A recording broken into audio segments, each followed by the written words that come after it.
Zion Thompson was the backup last year. Big-time tailback this season. And we have a flag. And Matthew Gibson, you have more on this Mount Tabor offense? Sean Brown, he talked about the offensive line and their ability coming together after the first game of the season. It's clear right now they are on double teams, getting good blocks, and that's why this run game is very effective at the moment. Matthew Gibson, an alum of West Forsyth and in the NFL. Multiple stops, knows how to block. Absolutely. So do you, Mark. Cataba's offensive line. Following the penalty, 1st and 15. Back to Thompson. 5 straight rushes. What a hole for Thompson, who dives for the first down. If Mount Tabor runs the football like this, watch out. Well, absolutely. And if they keep those penalties down, even back in a situation where you're backed up and behind the chains, they get a big hole again on the right side of that offensive line, and Thompson exploits it, makes the defense pay with a long run. All 5 on the ground, averaging 8 yards a carry. Big holes for Thompson. This offensive line with Lowry at 320 at left tackle, and Johnson, that right guard, tremendous size.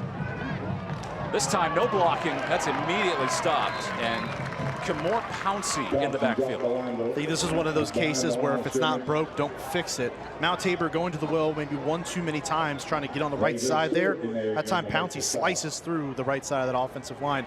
Makes a nice play in the backfield for the first positive play of the night for this East Forsyth defense. We noted Mullins and Hawkins, but East Forsyth's D coordinator Ron Horton really high on Pouncey's ability to play at the line of scrimmage. Just a tough guy, a high motor guy, really on the edge. That's what you need, but he needs to stay more disciplined, get more out of that spot. Peterkin back in at quarterback. He sends Hemingway in motion. And we have a whistle.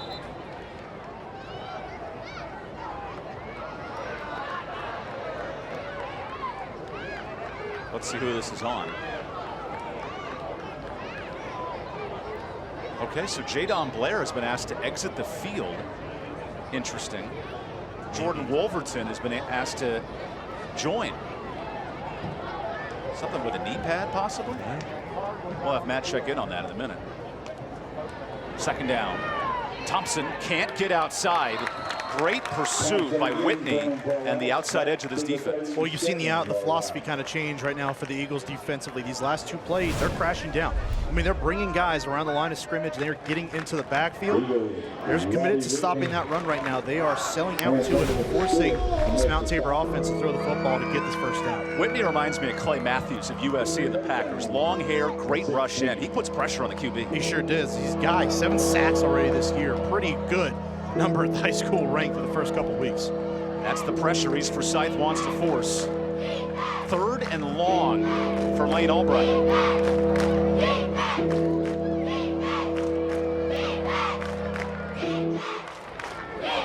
Play action. There's the completion.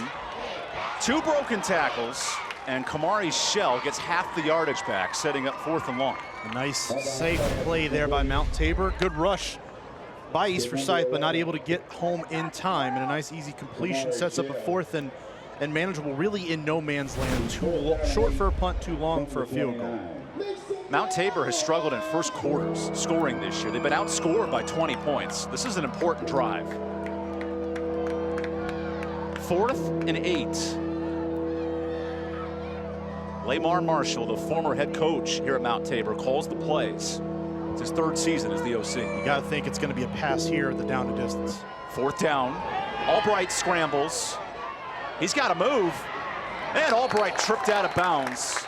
That's a 4th down stop with Whitney all over. Well, you're wondering if that sprint out to the left side, really trying to get Albright on the move to see if he can make a play with his feet, clearing out. The wide receivers go down the field, but give a whole lot of credit there to Robbie Whitney on the edge. Stays his discipline, gets his pursuit, and forces Albright out of bounds and forces turnover on downs. So now East Forsyth takes over. This is an Eagles offense. Pardon me. The Cook Reynolds starting lineups. Bryce Baker fills big shoes with the all-legend Jalen Rayner here in town. He looks to run this offense. Well, he's done an admirable job here in the first couple weeks. You're not going to fill those shoes quite yet. You can't possibly expect one player to make that replacement. First down handoff. There's an opening hole for East Forsyth, just a couple yards on the ground. Mount Tabor without 2 starters on the defensive line.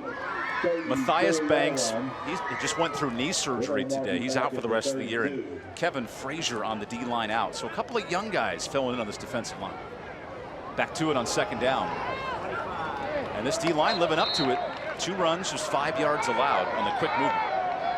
It's an offense that likes to get going. They're going to move fast, get down the field. It's one of the things they do is they get as many plays in as they can per game. Now 3rd and manageable. We have a whistle and movement here for East Forsyth.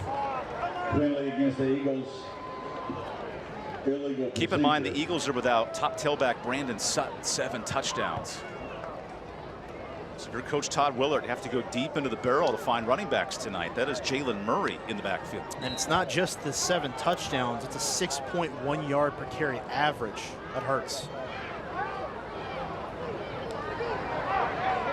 This sets up 3rd and 10. Brandon Sutton, by the way, is our scholar athlete of the night, so while he's not playing, he is making an impact. 3rd down pressure, good blitz. Baker escapes. Baker sprints for it and is short. Great pursuit by this defensive line, and Mount Tabor gets the stop. Well, great effort that time by Baker. Doesn't see anything, escapes the pressure, and comes to the backside of the play. But the Trojans defensively disciplined enough to stay home and not allow the play to get away from him. Good pursuit to force Baker out of bounds. Anthony Patel is a dog. He was on the right side of the line and chased him all the way to the left sideline. Well, you don't want to say a guy is high motor because that's the only thing you say about Patella. High motor guy, but the production is also there. Just one of those guys that's ferocious getting to the football. Peterkin back to receive around the 30. This is a dangerous special teams unit for Mount Tabor. Wisnet on the move with the punt. That'll take a nice bounce for Mount Tabor. We'll take the timeout. A couple of punts and stops so far. Let's see if the offense's kickback when we return here to the Nest.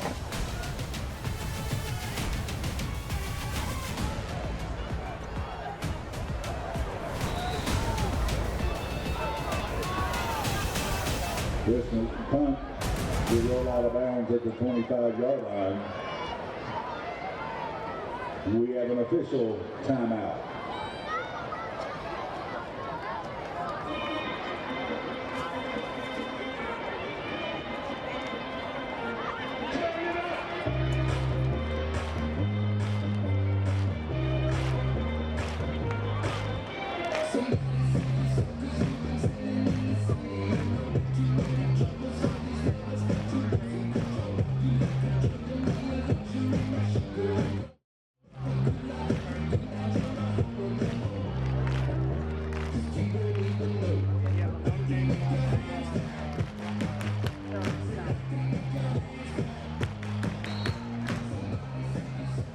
Closed captioning for tonight's game is brought to you by Caring Hands. At Caring Hands Home Health, we understand the happiness of your loved ones is important to their overall wellness. 5-minute drive for Mount Tabor in the opening possession. No points to show for it. But the physical mindset was there, and that's, again, something that Coach Tyshawn Brown and this team really makes its identity year in and year out. It's being physical, hitting the other team in the mouth, and on the first drive, no points. But they were able to move the football on the ground almost at will until the later parts of the drive. Thompson in the backfield, 5 carries early on tonight. Fresh set of downs for Mount Tabor. Thompson back to it, cuts back inside, and turns what could be nothing into 5 yards. This is a slippery back for Mount Tabor. Just a really nice sense for where the defense is flowing to and making the appropriate cut. When you're in traffic like that, it's tough trying to find your vision and see where you're trying to go. But just breaks a couple tackles, finds a little bit of room to get a few extra yards back in the middle of the field. There's a precise adjustment here for Mark Dunlap, first-year OC. They're pounding the football and really making East Forsyth guard this defensive line. That's the question. Mount Tabor with 3 drives in the red zone last week, no points. They wanted to fix that tonight. Play action. That swing route is tripped up. Great pursuit by Zakai Mitchell. His offers from UVA-wise and multiple D2 programs. Heck of a play. Gentlemen, on the Shrine Bowl team of the Carolinas this year, just an excellent football player. You see what he brings to the table from a safety spot. Likes to muck it up around the line of scrimmage and make those plays along the line of scrimmage in the backfield. The Shrine Bowl actually features 3 players in this matchup. Peterkin as a junior. He'll be a great player next year as a senior. And Jadon Blair.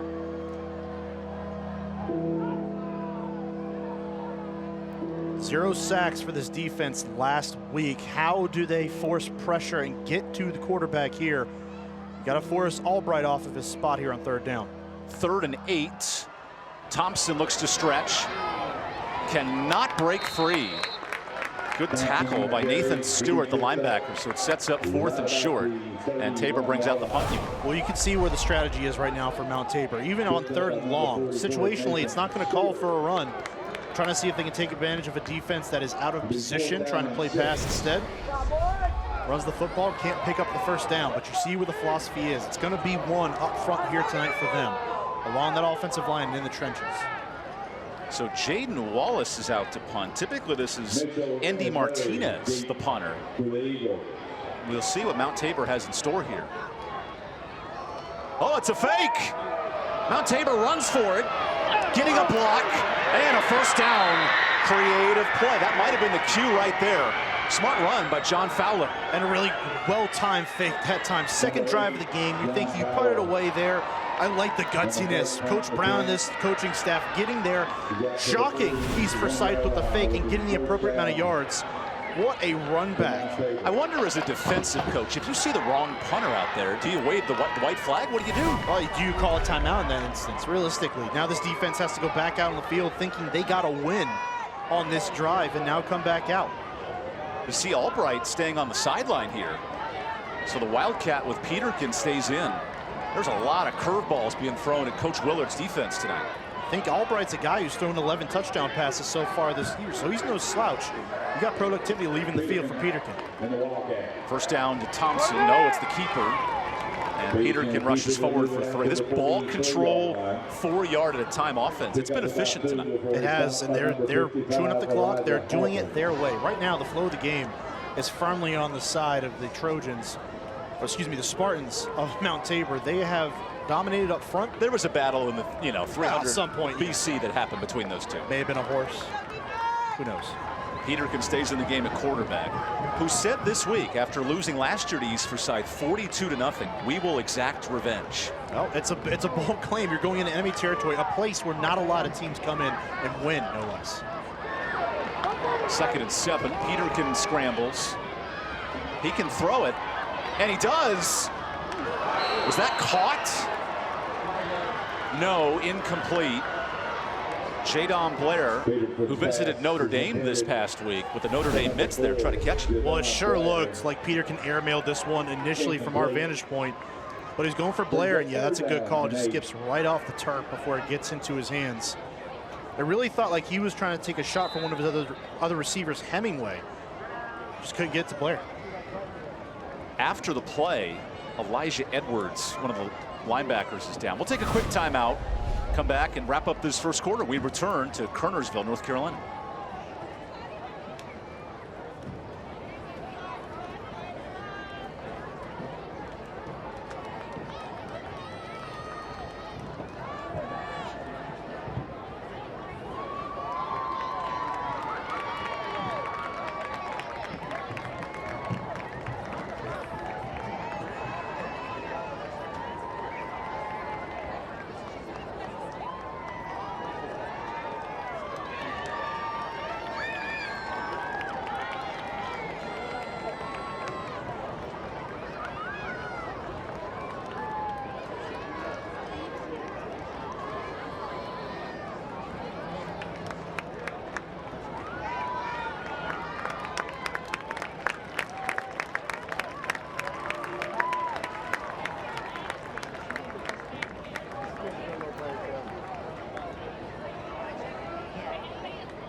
That's Elijah Edwards back to his feet. Multi-year starter for East Forsyth. Graduated 4 all-conference players. R.J. Brown, Matthew Jones, Derek Richardson, and Nick Martin. That's the challenge of high school football, and here's one of the senior captains back. Well, and not just a guy who's a senior captain. 30 tackles on the year, 10 last week in that showdown with Davie County. So he's a valuable member of that secondary. A physical presence is what he brings.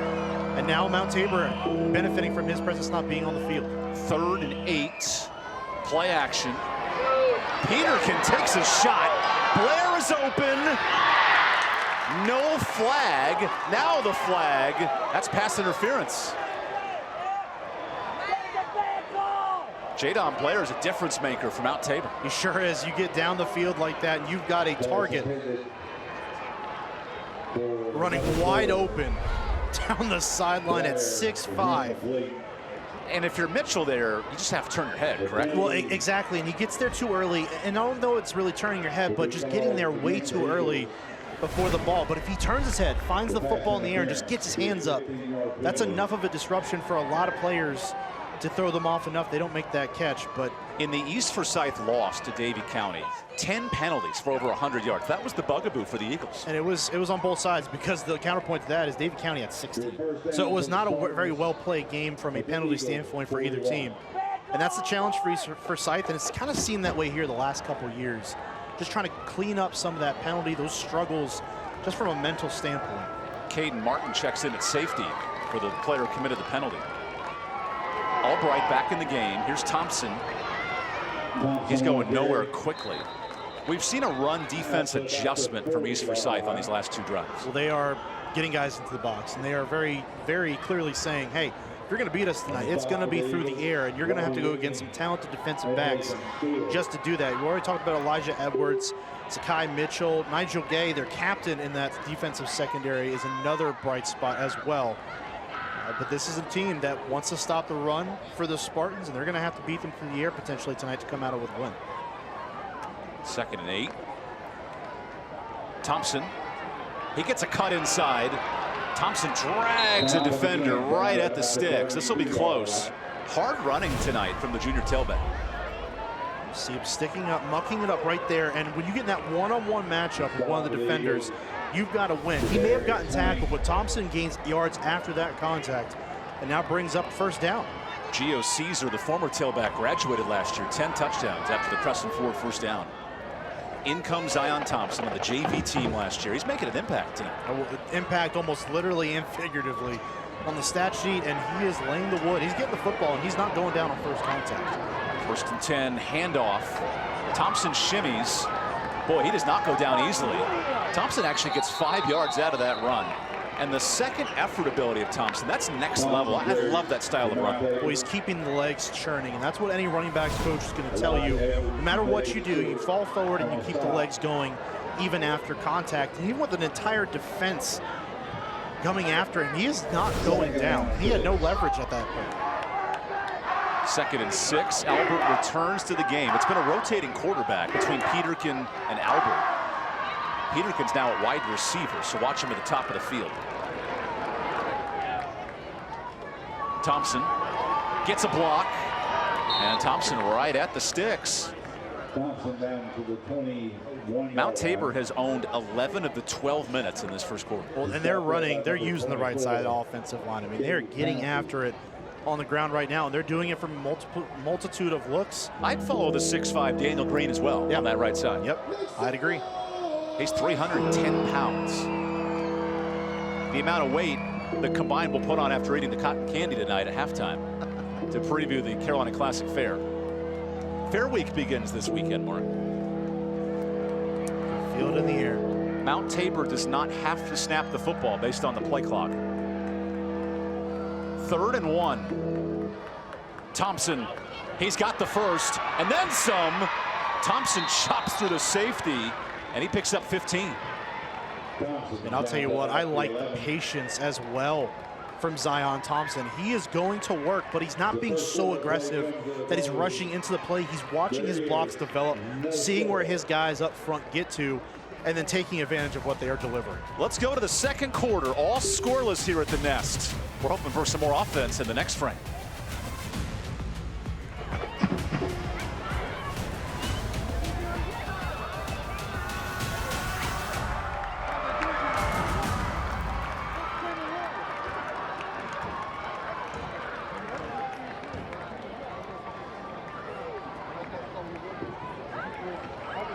throughout the football season, the NCHSAA is honoring one team from each classification with the Deer Park High School Team of the Week award. The team selected will exemplify the best of North Carolina high school football. At the end of the year, fans will have a chance to vote for the Deer Park High School Team of the Year.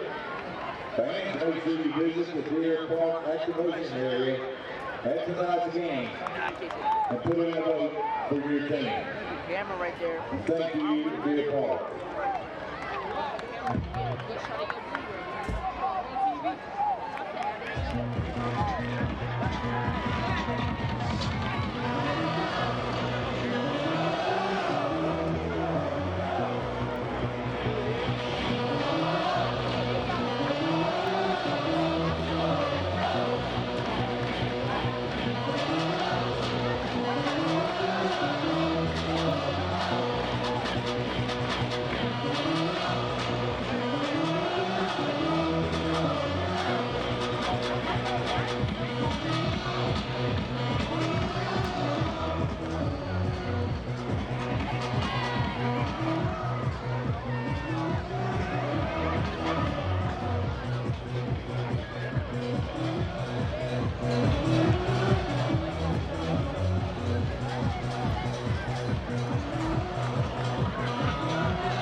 There's tonight's winning row, Carolina Classic Fair winning row. They'll see free tickets to the fair this week, September 29th, October 8th. Their Carolina Classic Fair, there's magic in the fair.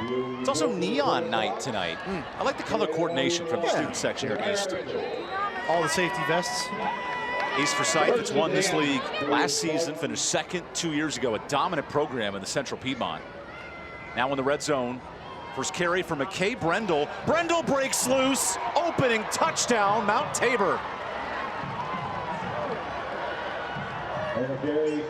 What an efficient drive, marching all the way down the field for 6. Efficiency is the absolute perfect word for that drive, Evan. Just going down the field and doing an excellent job of not just running the football, but getting into situations where it makes sense. Here you spread the defense out with 4 wide, give these running backs lanes to run through, and that time Brendel untouched until he gets into the end zone. What a drive for the Spartans of Mount Tabor. That's a Bang Hard apparel touchdown. Go hard with Bang apparel for your athletic apparel.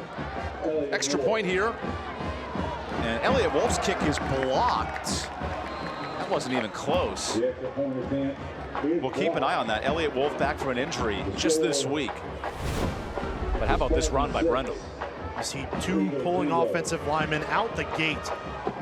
That's just a beautiful counter play to the left side. Brendel, again, open space, a gap that any one of us could have run through, and then finds Pater. First touchdown for Brendel this year. That was a double-figure play drive. It was 75+ yards. That is the ideal start for Mount Tabor. Well, second drive, you come out first drive, you dominate, and you really get down the field, but don't put any points on the board. Second drive, you come out, handle your business, and it was all sparked after what looked like was going to be a 3-and-out by that fake punt. They convert, get down the field and score and draw first blood here in Kernersville. This is a program in East Forsyth that does not lose many games here at the Nest. And now a 12-play, 74-yard drive puts East in down a touchdown. Well, if you're looking to set a tone here in the early parts of this game, that is certainly one way to do it. On the road in an environment that not many people, not many teams come in and win. You go and put a drive together like that, no less on your second drive of the game, to stun this crowd early on. That's something we don't say a lot for the Eagles of East Forsyth at home. They've now got to answer and find some way to get back in it. Todd Willard noted a humbling Monday meeting after the loss to Davie County, dropping into second place in this conference. Just really uncharacteristic. I mean, the entire effort by the team really was go into halftime only up by 1 after a couple of miscues, and then it gets away from you in half number 2. No sacks. It was very un-East Forsyth. Here's Andy Martinez on the kickoff. Hayes Jewelers kickoff. Now with an onside squib kick recovered by East Forsyth. And Antoine Mitchell brings that out past the 40. Just gives me some shaky feelings anytime that ball's kicked on the ground like that. Well, you just don't know the way the ball's going to bounce. It's so awkward, just sometimes the way that it rolls. And sometimes they'll take that weird hop on you and you misplay it. And you never know how fast that kickoff team is getting down there. So you have to be extra careful. Good job handling that play by the Eagles of East Forsyth. East Forsyth passes the ball for 280 yards a game. They've had one drive for 3 plays. Very short offensively. Well, we haven't seen them in really what feels like almost the entire game up to this point. That's the kind of game that Mt Tabor has put together so far. From the 40. Baker keeps it. That's a lot of pressure. It's tipped. Blair almost had it.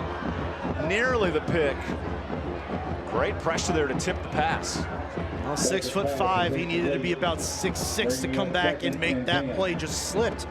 Turf dragged him down before he could make a cut back to the football, but the pressure gets home on Baker. He rushes a throw, and when you're trying to throw against this defense, you've got to know where number 4 is. Wow, DeIvory per year had great pressure. Now 2nd down. Here's the blitz. Down in the backfield, Jerome Gibson chops him down.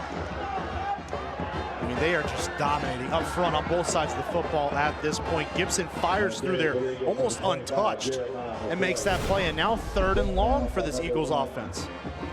Remember, Mt Tabor's without 2 starting defensive linemen, Matthias Banks and Kevin Frazier. This D-line looks ready to go. And they are fired up. East Forsyth now in 5 plays, negative yardage.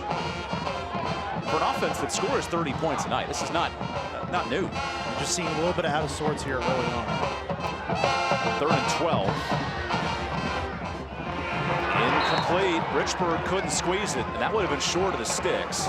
Now East Forsyth, 2 drives, 2 3-and-outs, and have to punt right away. And again, just very uncharacteristic. Not a team that really does a lot of this where they're beating themselves up. It's not penalties, and they're executing. They are one of the best teams in North Carolina. Richburg, a young buck, has a breakout game last week. Can't pull that football in. Richburg had 151 yards last week. He dropped a wide open pass. One of the guys that Todd Willard told us was someone we need to watch out for. He had that breakout performance. Teams need to take note of that, and how do you build on that as a young player? Here's Ridge Wisnet, a little rugby style. Good punt. Blair lets it bounce. Wow, beautiful roll. And the rugby style kick flips just outside the 15. Mt Tabor off the touchdown will get the football back in this Central Piedmont Conference matchup. We return.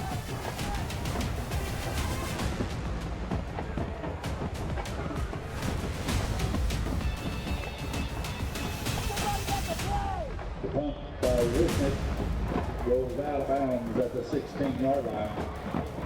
1st down.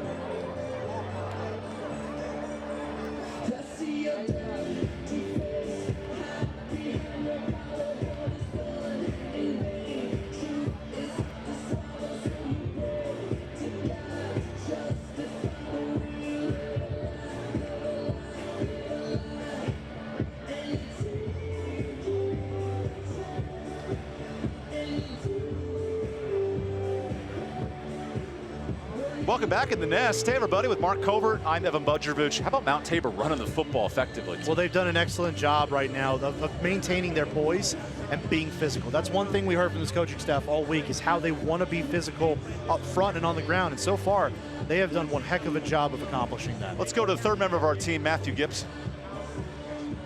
Eagle defense, let's keep an eye on that.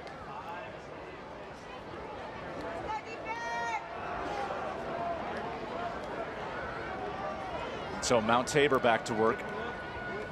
Peterkin keeps it. Peterkin runs hard. He's not a quarterback by trade. He's played receiver his whole life, but manages this offense quite well. But he's an offensive weapon, so he's got to understand the different points of play that he has in the offense, not just as a receiver, but also as a runner and as potentially a quarterback. We've already seen him throw the ball a couple times tonight. He is someone that you have to know where he's at on the field every single play. That was a 5-yard gain. Lane Albright's been on the bench for much of this touchdown drive. Over 100 yards rushing in the first half. Look, when you're running like that, you don't need to throw the football a whole lot. Peterkin keeps it, and he's tripped up. Good pursuit by Kamor Pouncey. These outside edge rushers are effective for East Forsyth. They sure are, and they're making smart plays. You see Pouncey just wait here, strings the play out, was patient enough to watch Thompson go by him without the football, and then comes down on Peterkin and makes that play. That's a really, really smart, almost next level play by Pouncey on the edge. Reminds me of no relation Marquise Pouncey in the NFL with the Steelers. Tremendous attacking edge rusher. Now we have a penalty. A D tackle.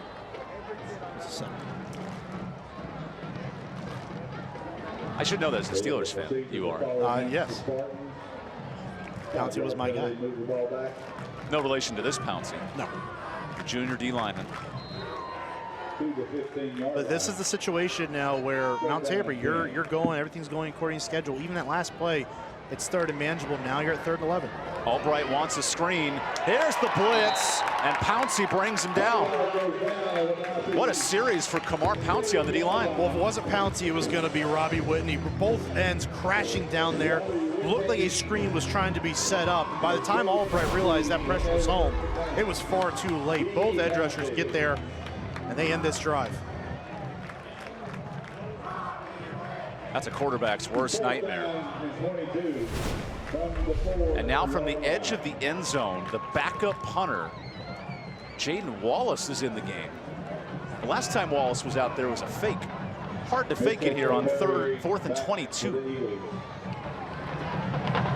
Wallace to punt. Very short. And it dies right around the 37. So a punt of 35 yards. Let's go down to Matthew Gibson. What's going on, Matt? Disappointing drive last for the Eagles. You hear quarterback Bryce Baker telling his teammates, keep your head up. It's going to be all right. Stay poised. So let's see what happens as they take the field right now. This offense, 2 drives, 6 total yards. Disappointing start for East Forsyth. They can sling the rock around the football field. Yeah, and it's just a very uncharacteristic start. But again, you're down 2 running backs. How do you get ways to generate yards? They're still trying to figure that out. Baker feeds the tailback Murray. He jukes it back. Oh, Murray nearly broke it. That's a first down run. Nice touchdown saving tackle there from this defense. I'll be honest, thought he was dead to rights. Murray comes back inside, shows off that burst to get into that second tier of the defense and get some yards. Back at it. Murray this time just gets 1. How important will this defensive line be for Mount Tabor tonight? They've got to step up and really get pressure, especially on the passing game. We've already seen Baker rush a few different times because that pressure is getting into the backfield of East Forsyth. But they've got to really dominate up front, just like their offensive counterparts have to this point. 2nd and 7. Little out route. That's caught. And able to move the chains, in fact. This is important for East Forsyth. First extended drive after the little tractor first down. You see good patience here. Nice, easy play. This is how you get back in rhythm as an offense. Don't do anything too extravagant. Just get yourself back on schedule to a point where you've got some confidence at all positions. I like the play calling right now offensively for East Forsyth. That was Jeremiah McRae moving the chains. First down, keeper. And a slide. No flag there. Incidental contact by Wyatt Waltonton. Stay tuned for the My 48 halftime report. We'll have this week's Bojangles Scholar athletes, interviews with the principals, highlights, cotton candy, and much more. Oh, there's much more. We can promise you that. There's much more. Bryce Baker in the red zone for the first time. Not many times we see quarterbacks slide at the high school level, huh? Smart play.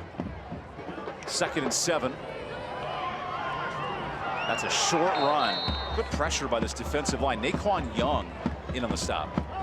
Good job at the point of attack of not allowing these linemen to blow this defensive front off the football. See right there, just going down inside. There's no traction up front, nowhere to go. 3rd and 7.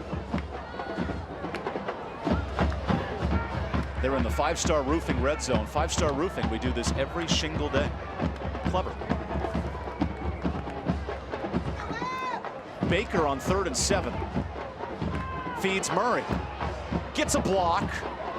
Murray is short and spun out. Big decision here on 4th and medium. I don't even know that it's 4th and medium. He's pretty close to that first down, about a yard short. You're going for it here if you're East Forsyth? I think Todd Willard is absolutely going to go for it. He has confidence in what this offense can do, picking up that yard. It's got to fall on the 5 guys up front along that offensive line to take care of business here and change the line of scrimmage. 4th and 2. Baker steps back. OC Ron Horton in year 11 on this staff calls the plays. I'd be surprised to see Bryce Baker maybe keep the football here. Here's the audible. Play clock at 10.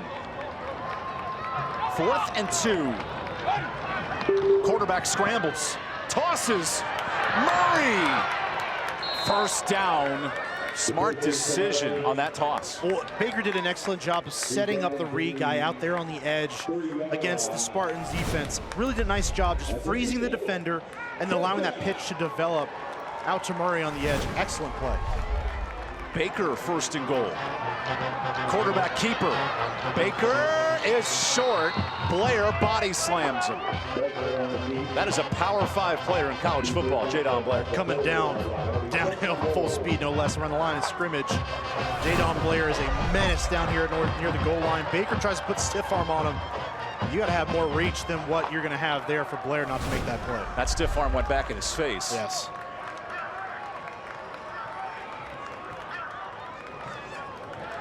Surprised if we don't see some power running technique by this Eagle offense inside the 5. Instead, a timeout from the Mount Tabor defense. We'll take the timeout. Midway through this second quarter, East Forsyth looks to strike back when we return here to the Nest in this 4A conference matchup.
Closed captioning for tonight's game is brought to you by Caring Hands. At Caring Hands Home Health, we do our best to make your loved ones feel like they're being taken care of.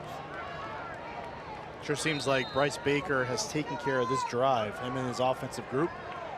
Good steady drive down now inside the 5, but can they punch it in? 2nd and goal. Keeper, toss, end zone, Richburg, touchdown East Forsyth.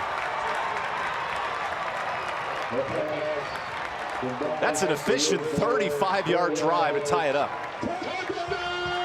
What a throw. What a throw, what a catch. And the trust now, only 2 weeks into this relationship between Baker and Richburg, as he comes up from the JV level, puts on a show last week in the loss against Davie County, and now you throw a fade ball in the end zone, use his height to your advantage. A sophomore at 6'2" is almost unheard of at the wide receiver position. Goes up, snares it, and we've got a tie ball game.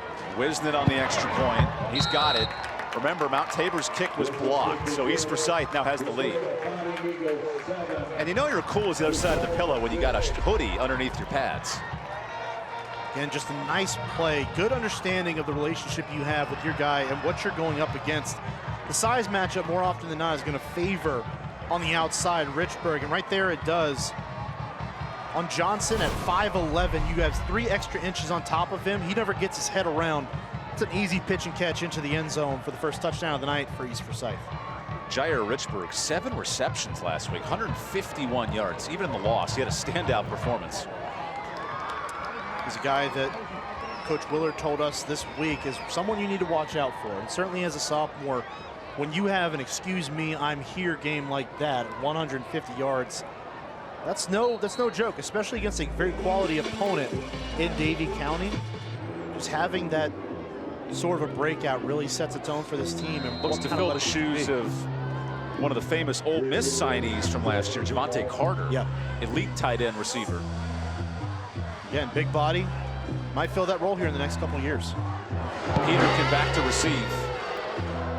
Snook has room. Peterkin breaks one.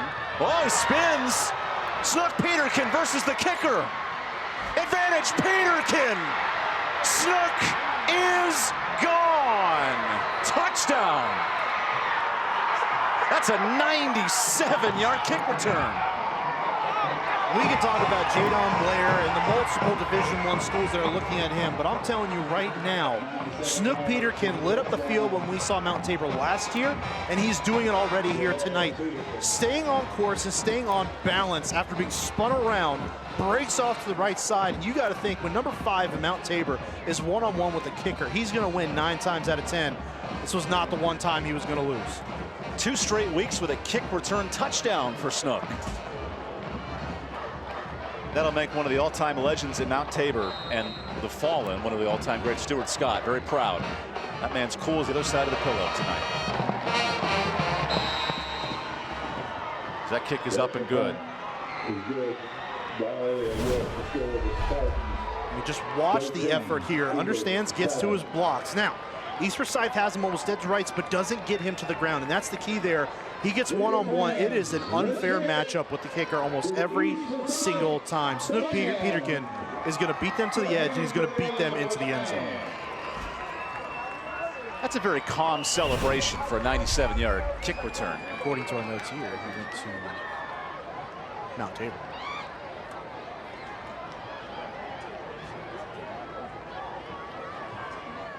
What a play. Especially at a point now in the game where Mount Tabor's had all the leverage in the entire game. Everything was going their side, all the momentum. Then you have a drive like East Forsyth had. They come down, they score, they take a 1-point lead. It seems like everything has balanced itself back out. Just when you need a star player to make a play like that. Animate extra point. That's important given the first miss. Exactly. You're not playing the falling behind the point game here. Correct. So let's see what East Forsyth has back on offense. Fresh off its first league loss in 2 years. Ran the table last year at 7-0. Very familiar with winning in this league.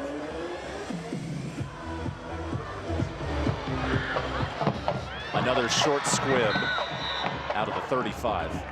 Given the electric speed of East Forsyth, I like that strategy of limiting the kick returns. Well, I do too, and you're putting them in better field position, of course, by doing that, but you're not allowing them to get those returns. No Snook Peterkin moment. Well, exactly. It's a team that under Todd Willard has done an excellent job year after year in special teams, especially in the return game. So limiting their damage is important. One touchdown drive for East Forsyth tonight. The 4-yard pass. And now Bryce Baker back to work. Baker feeds Murray, stays up the middle, bangs him his own lineman, and gets a couple. It's been hard running tonight for East Forsyth. How so? Well, it sure has, but that's really what Mount Tabor wants to do. They want to get this line congested and not give them any clear lanes to run through, because these athletes from East Forsyth will take it the distance, at least have the chance to, if they get a clear view. Not only going the distance, going for speed on second down. Good reception for Josh Alston, who breaks one. Alston spins. Look at Alston get past the 45. That's an electric wideout for East Forsyth. Sure is, and had good cushion there, makes the catch, and then gets those important yards after the catch. You see out here, he's got enough room to make that catch, gets a stiff arm, spins back inside, picks up important yards, and East Forsyth is now driving again. That's a Riddle tractor first down, making tall grass short, back on the ground. This D-line for Mount Tabor, they're up against the run. That's the largest run of the game at 6 yards. You got to think at some point this defense, if they stay on the field longer and longer, the way and the pace that East Forsyth goes at, they're going to start getting a little more tuckered out. By number 16, Anthony Tabella. Baker on second down, fresh off the touchdown. Pump fake. Baker out of the pocket. Patella drags him down. First sack for Anthony Patella. And you know Baker wants to take a shot down the field, but you got to be conscious of where Blair is at defensively. But across the board between Gibson, Blair, Fowler, and Johnson, that was a coverage sack that time. Baker had nowhere to go and allows his defensive front to get there. Patella is the steady Eddie in the eyes of head coach Tyshawn Brown, who is an O-lineman. He knows how to block good defensive linemen. This sets up 3rd and 9. East Forsyth has struggled on 3rd down tonight. So you look for Richburg. He's at the bottom of your screen. Baker steps up, throws at the sticks, but misses his target. That's Alston. And now an in-between land on 4th and 9, and the punting unit comes out. Don't think that's a bad idea. I think you're still playing field position here, and with 3.5 minutes left, Mount Tabor's going to have to move the ball a little bit faster here. Still have all 3 of their timeouts to work with, but not exactly an offense that is conditioned to move the ball down the field in chunks. An offense last season that picked up over 5,000 yards. We have not seen that as much tonight. Of course, the starting quarterback, Jalen Rayner, is now at Arkansas State. Talk about Rayner, Connor Brown. Wisnet shanks the punt. And maybe 10 yards on that punt, or a couple more.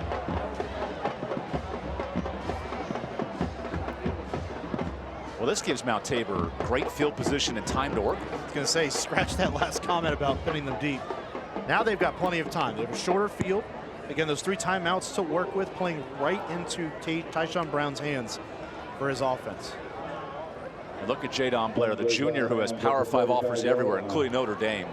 He's wearing the Notre Dame gloves tonight. Well, he's got a ton of stuff on, right? We noted a couple of different things: Notre Dame gloves, Penn State sleeves, UNC towel. Some of the teams that have already extended offers. And he's been at all those fields this year at home games. Yep. That punt was officially 8 yards. Thompson up the middle, short gain. And this ground and pound, control the Glock game. Now with the lead, this works perfectly for Mount Tabor. It sure does, especially if they're going to continue to operate at the clip that they've done here in the first half. They've just got to hurry up a little bit more here, as this drive is now going to be getting down close to the end of the first half. Elliott Wolf, the kicker, his range is 40 to 45 yards. Keep that in mind. Albright checks the sideline. It's also worth noting that he is coming back off an injury this week. And he missed an extra point already tonight. Correct. Albright on 2nd and 8. Thompson follows his convoy of blockers and gets 2 yards short of the sticks. That was great movement by Leo Phillips, the undersized center. It sure was. And Pouncey was actually coming off the edge, and he looked like he had a shot at Zion Thompson, but just could not make that play. It would have been dragged down for only a couple of yards. Instead, now you look at 3rd and short and in a great position for this offense of Mount Tabor.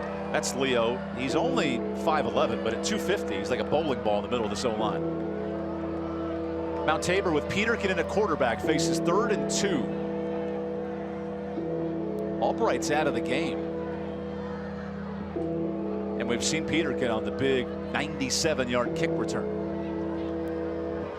3rd down keeper. Peterkin dives short of the sticks. He's tripped up by Tamarian Pollard, one of the backup linebackers. Interesting call here, 4th and about a yard for Mount Tabor. It looks like they're going to punt it away. Oh, here comes Albright in the game.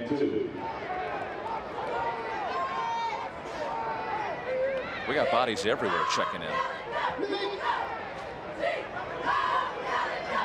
Anthony Patella, the D lineman, now comes in at tight end. And it looks like Mount Tabor's going to use a timeout.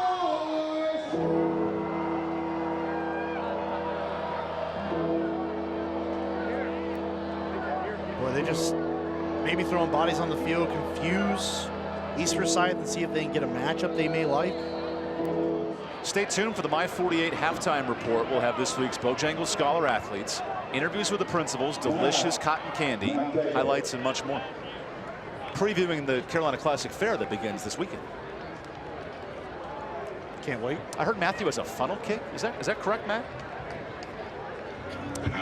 He cannot confirm nor deny. We will find out at halftime. He'll enjoy every bite of it.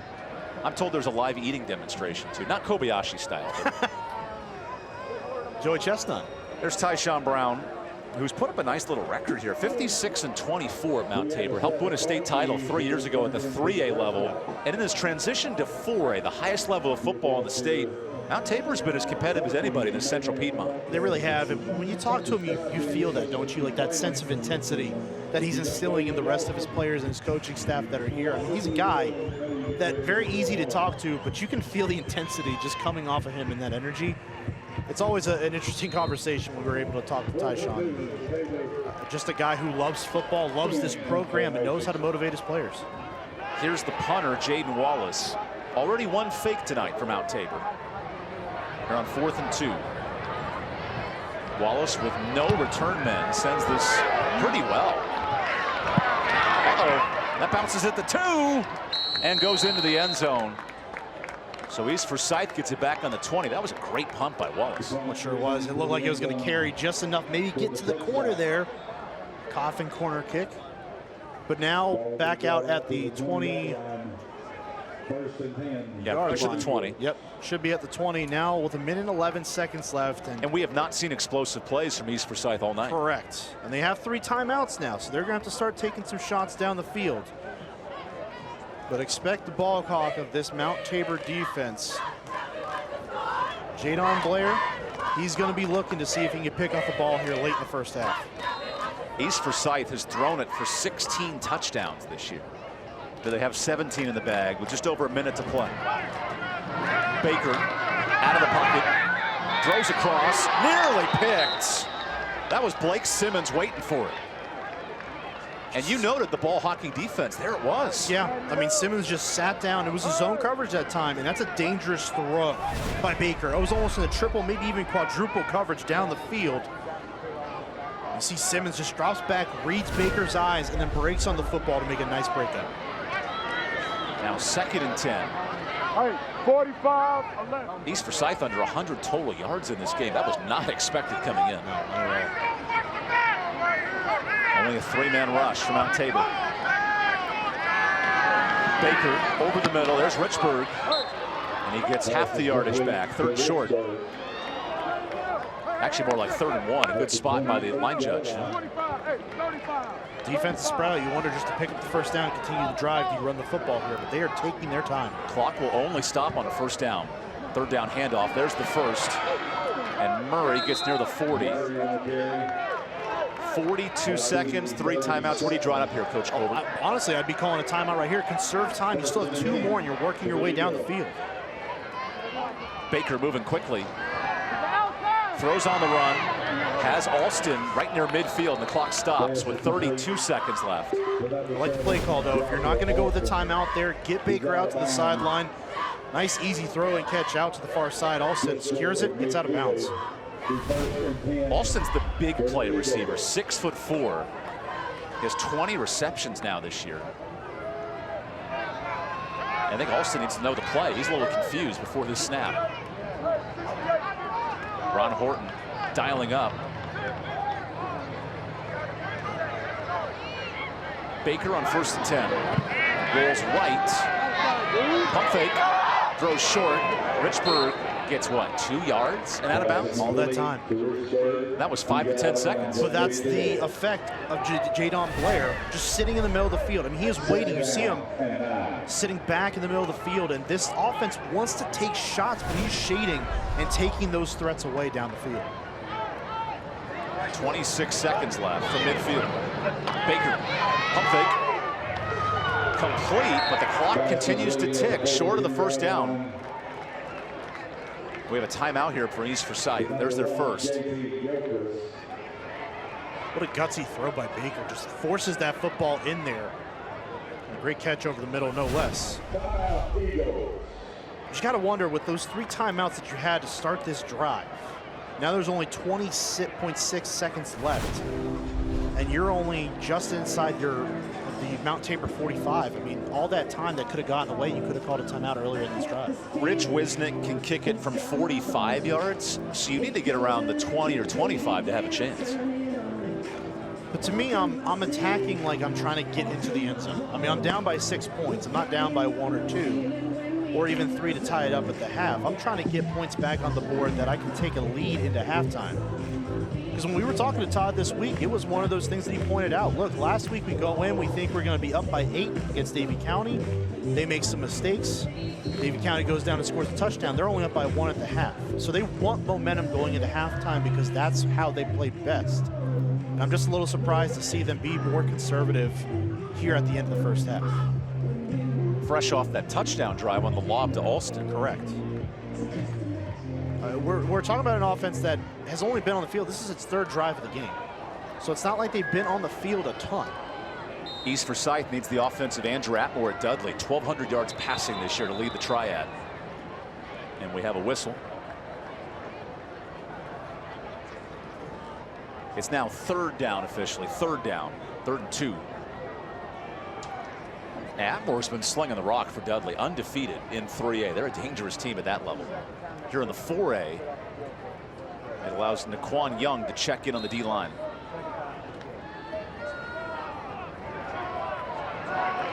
"20 seconds, 3rd and 2. Baker feeds it, bounces off 1. Murray cuts back, time ticking. Now 13 seconds left with a flag. This could be coming back. It was a very, very late flag in the process. But given where it was. Oh, costly. That's a holding. See right here, where is it at? Maybe right there in the middle of your screen. But the flag was thrown so far after the play was over. And you lose all that time on the play as well. Correct. Just 12 seconds left. Now you got to wonder if they just take a shot down the field, maybe get Blair to go to one side and get a one-on-one ball to the backside of that. See what you can come up with. Again, Alston, number 7, at the top of the screen is the big play guy in this offense. He likes to stretch the field. Another whistle, and the clock will start.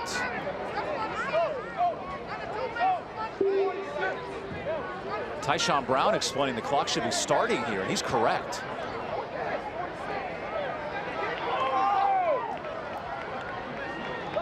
Now the clock runs. All of a sudden, no time for Baker. Baker out of the pocket. This could be the final play of the half. Heaves it deep, misses Murray. 3 seconds left. Murray was wide open too. He was streaking down the sideline, did a good job of following the play, seeing his quarterback starting to extend the play a little bit, steps up and finds an open space in that defense along the East Forsyth sideline, and Baker just overshoots him. He is a one-on-one matchup. That's a touchdown. It's very close to it, because you're talking about the last defender there is Jadon Blair, and he is in a one-on-one matchup there. Maybe you don't make that play, but you never know now. Final play of the first half. Wow. Let's see the arm strength of Baker. 3-man rush. It comes quick. Baker throws a prayer, ending the half. Incomplete. Nice coverage by Wyatt Waltonen as Mount Tabor heads into the break, up a touchdown. Very uneven first half for one side, a very productive half for the other. The Spartans coming into enemy territory. East Forsyth, no less, the king of this conference to start. And they have played themselves into a position where they're dominating, realistically, this football game through the first 2 quarters. East Forsyth has not dropped back-to-back league games in 5 years. They're in danger now, down a touchdown. You got to think that Coach Willard, this offense, this entire team, they're going to get back into the locker room, make those adjustments at halftime. We're going to see a different East Forsyth Eagles team coming out of halftime. But the way that, again, that Mount Tabor has played in the first half, you got to think they're going to dominate coming out half number 2, set that tone, and continue to have that mentality going forward. Mount Tabor with a bit of a surprise, a lead at halftime. Matthew Gibson with more on the sideline. 3 phases of the game in this first half. What are you telling your team going into the halftime? I mean, that's our motto, man. You got to take special team just as serious as you do offense and defense. I'm proud of the way my team is playing, but the game is not over. Good luck in the second half. Stay tuned for more night rivals coming up in the second half. All right, Eagle students, back by popular demand and after decades of hiatus, the Easter-side Friends of the Theater is rolling out the red carpet for a homecoming dance Saturday, October 14th from 7 to 9 p.m. at the new gym. This semi-formal event is open to all Easter-side students with no discipline infractions during the 23-24 school year. Tickets will be on sale October 9th through the 12th in the Lori, are we good? during all 3 lunches for $10 per student. Come out and celebrate Old Hollywood at the 2023 Easter-side Homecoming Dance.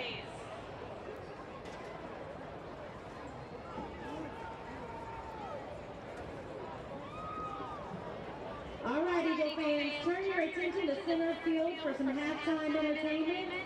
Welcome to the field, our East Forsyth dance team, the Easter Forsyth Eaglettes.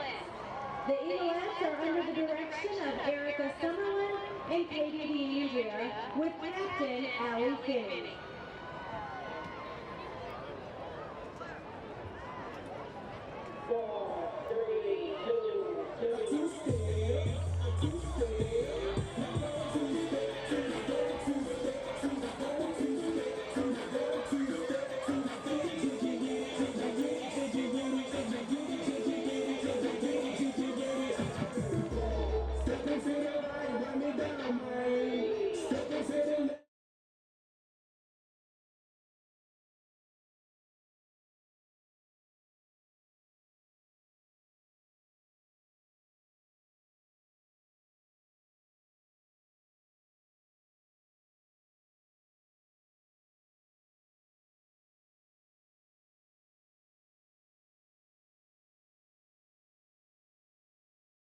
Throughout the 2023 Carolina Classic Fair Friday Night Rival season, Bojangles will recognize an exceptional senior student athlete from each participating school with a plaque presentation prior to the game. This week's Bojangles Scholar athletes are from East Forsyth High School, Brandon Sutton.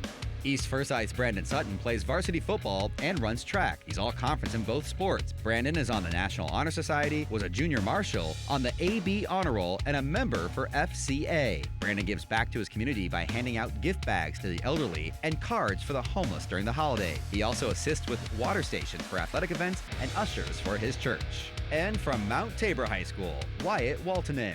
Mt Tabor's Wyatt Waltonen is on the varsity football team and the track and field team. He is also an A Honor Roll student, was a junior marshal, the academic team captain, and the National Honor Society president. In Wyatt's spare time, he is in the Red Cross Club, on the Tomorrow Project, and volunteers at the Betty and Jim Holmes Food Bank Garden. Brandon, Wyatt, and other nominated students are also eligible to win a $5,000 scholarship to be presented at the end of the season, courtesy of Bojangles. Bojangles proudly gives back to our community and is honored to be the sponsor of the Friday Night Rivals Scholar Athlete Award. All right, welcome back to the Friday Night Rivals Halftime Report. I'm here with Principal Rusty Hall. Mr. Principal Hall, question for you. What are your impressions of the first half of this football season? Season, we've stumbled a bit last week, but getting it back on track. There's a lot of good things that are happening on the football field, and a lot of things we can continue to grow, and our coaches do a great job of growing our young men and getting them to that next stage. So I'm excited to see where we end up after this. We got some work to do second half, but I know the coaches are right now getting some adjustments, and we'll get out there and hit them hard. Love to hear that. So let me ask you this. Why is it important to have such a good athletic program? Athletic programs are just bring that school spirit, that culture. I mean, we've got a packed house here tonight. That school spirit is good, and we're about family. We're about family here, and we've got the class of '85, I think, here tonight, and so it's great for the community, great for the school, and just brings that school spirit we're looking for. Yes, sir. Thank you for being on the Halftime Report. Stay tuned for more coming up.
Welcome back to the Friday Night Rivals Halftime Report. I'm here with Mt Tabor Principal Donald White. How you doing today? Amazing. How about you? Doing great. How has it been in your transition from Easternside Middle School to Mt Tabor? So I was concerned about coming from the middle school to the high school, but Mt Tabor has such an incredible staff, great set of students, and the community have just made the transition super easy for me. Yeah, I love to hear that. So in this first year for you, what is your vision for Mt Tabor? So we have a vision of excellence in every endeavor, and we focus on the arts, athletics, and academics as well. And we've got some great kids out here who show up in the classroom every day. And looking at the scoreboard, they're showing up tonight too. I hear you. How do you look to get the community involved? So our community is outstanding at coming to us and offering any assistance that we can. So since I started there, they have been an integral part of everything that we've done. Thank you. Stay tuned for more in this second half. We have coming up for you. Now we're going to throw it back to some highlights from around the country for Friday Night's Rivals. Friday Night Rivals highlights from across the country. Looks over the middle, has a man wide open. Caught at the 10, making a move, hurtling into the end zone. Touchdown, Hurricanes! Jalen Moore breaks one. Pezzi's. Moore is loose. Breaks another. Come on, Jalen, cut it back. Jalen Moore, not one, not two, not three, but 4 touchdowns. Looking to throw, pressure, he gets hit. Oh my goodness. Oh, and holy cow. First and goal, far over the goal. Pass complete for a Viking touchdown. Keith Henry with 11 seconds left. Placement, it's up, and it is going to be good! 52-yard field goal from Caleb Willis. Football. Cates has time, goes the end zone, did he catch it? He catch it, Lineker! Mason Lineker from the 1.5, hand off to Cates. He's the end! Is he in? I haven't seen the signal. He's in! Williamsville wins! Williamsville wins! Wow! 36-35 in overtime.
Welcome back to the My 48 Halftime Report. The Carolina Classic Fair begins this week.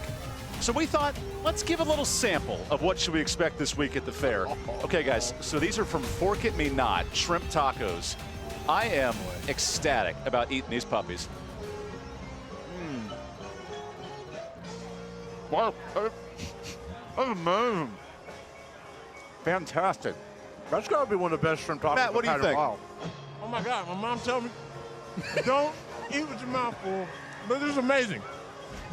So Absolutely delicious. You got the chicken tacos. Absolutely delicious. Best chicken tacos I've ever had in a while. This is really We got the shrimp tacos. And then, Mark, just for you, buddy, here you go. There's some cotton candy. Oh, All right. this is fair food nice. right here. Matt? nice. Oh, look at him. Oh, man, what do you got? All right, so we have, I think this is a lemon funnel cake, all right? Never had it in my life. About to try it for the first time. Oh, my gosh. That's from our friends at Beaver Concessions. Instant reaction. Is that not amazing? Bingo. This is it. It's the one right here. Oh, my gosh. And then, Mark, I'm going to have to fight you for this. How about some chicken mac and cheese? Look, I mean, so come on. get your fork. Come on. Look at that. Oh, man, look at this thing. With some noodles. Go to the fair, the Carolina Classic Fair, on the fairgrounds at Winston-Salem. Just do it. God. It'll be worth it. Because this is amazing. Is fair food supposed to be that good? Now, let's show the best part, the pretzel stacking contest. Because these high schoolers are trying to win some free prizes. Don't mind us just eating. Watch them have fun. That's got to be one of the better mac and cheese I've had. Oh, that girl on the right's got a nice little technique there. Right? Stacking it The out. leaning tower of pretzels. Caught two. But Mamma broke. mia. There she goes again. Girl on the left has great composure here. Oh yeah, here, stack the chicken on top. Oh, we did it! Do I win the pretzel stacking contest? And she wins the teddy bear. That's how it's done. Oh my gosh. So Mark, we're going to enjoy some treats here and talk about the highlights of the first half. You got it. Because the Carolina Classic Fair is the place to be. Absolutely. Mark and I are going this week. We'll send you guys some footage. It'll be worth it. Yeah. But hey, we have football tonight, didn't we? How about the early rushing touchdown by Mount Tabor? Just an early statement by this Spartans offense. Had a good first drive, didn't end in points. Finally get some on the second drive. Then a blocked extra point made it 6-0. East Forsyth then goes right down the field. This is a great lob to Alston. He's got size and physicality. And that quickly made it 7-6. Yeah, the shrimp taco also has some size and physicality to it as well. But hey, really nice answer by Mount Tabor after that score from East Forsyth. Pinkerton, we knew was going to be a force to be reckoned with tonight. And the first time he scores tonight so far is on that long kickoff return that got the Spartans back in the lead. More like Peter Pumpkin Pie on that kickoff return. He brings it all the way back. Mount Tabor, though, has run the ball well, 100 yards on the ground. That is meat and potatoes. And enough food puns, though. Clearly, though, they've won the time of possession, they've run the ball, and have controlled the clock. And Marks keeps eating his tacos. Naturally, right? So, but they really have. I mean, it's been a game. You can look at the total yards all you want. You say, well, East Forsyth has been more balanced. This has been a game that has been well within the control almost the entire first half of Mount Tabor. They have demonstrated the physicality that we know they can bring to the table, and certainly the physicality that Coach John Brown wants his team to bring each and every night against an opponent in East Forsyth who really does a great job at home. They are holding their own. How about that? 13-7 here at halftime. What a treat here at the Nest in Kernersville. To our friends at Fork It Me Not, tacos, great work. We'll see you guys in the second half for some more treats. Mount Tabor up a touchdown. Who's going to go home with the big prize, the trophy? There's no donuts on that trophy, but maybe there are. You know, at a fair, you never know. So we'll see you guys in the next half for some more high school football.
if you got in on the 50-50 raffle, you might want to pull those tickets out.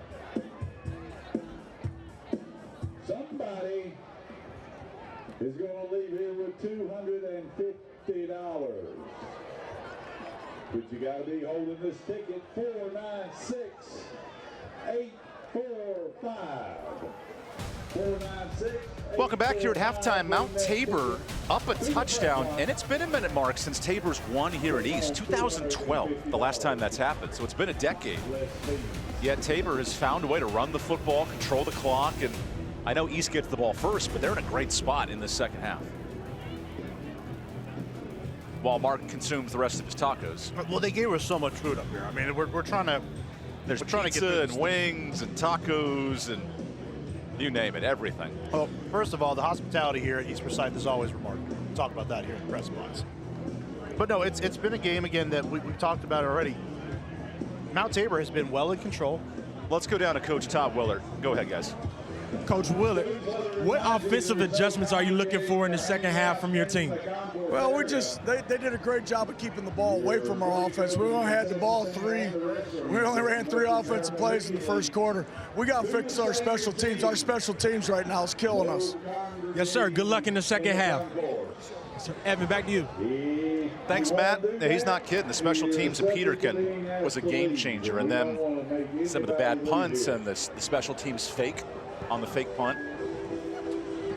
This is an East program that in the last 5 years is 62-9. They don't lose football games in the regular season, and now in danger of losing 2 straight. Well, exactly. And look, there's one thing you hear all the time is there are 3 phases to every football game, right? There's offense, defense, special teams. You can discredit special teams at your own peril because it is just as important as every other phase throughout the game. You can win and lose games in that area. Right now, kind of like Coach Willard said, right now, that phase of the game is being won by Mount Tabor. They're doing an excellent job of converting on their chances, on their opportunities. If they punt and kickoff return for a touchdown, outside the blocked extra point that they had after their first touchdown, they have dominated in that field as well. It really has been about as perfect of a start for the Spartan squad as they could have scripted in the first half. And yet, it's only a 6-point game. Mount Tabor hasn't been able to take advantage and get ahead by a couple touchdowns. It's just been tough. When you're playing inconsistent, and again, you got to understand, as we alluded to a couple times in the first half, there is some serious talent that left East Forsyth from the last couple of seasons between Rayner, Connor at tight end, Q Brown out wide at the wide receiver position. We saw all of them make their fair amount of splash plays over the last couple of years. And you're trying to break in new guys who are trying to not just replace that talent, but also live up to the legacy that they have left behind. That's a tall task for such a young squad. And Mount Tabor down 2 starting defensive linemen. That defense has lived up to the task. Only 1 drive, and that was on a short punt. Well, Coach Brown told us, hey, this is a team that you need to be able to step up. He expects more out of his guys after some of the troubles that they've had, not just turnover-wise or penalty-wise, but just in general. I mean, you drop a game last week against RJ Reynolds that a lot of people in the area expected Mount Tabor to not just win, but run away with. They lose by 1, and all of a sudden there's some uneasiness about what this Spartans team can achieve. Now in the first half, you put it all together. In half number 2, can you do the same after adjustments have been made? Last week, Mount Tabor was down 3 touchdowns in the second half. They came back to lose by 1. This time they're ahead by a score for our Hayes Jewelers kickoff. Another short kick on the way and a whistle. First penalty of the second half.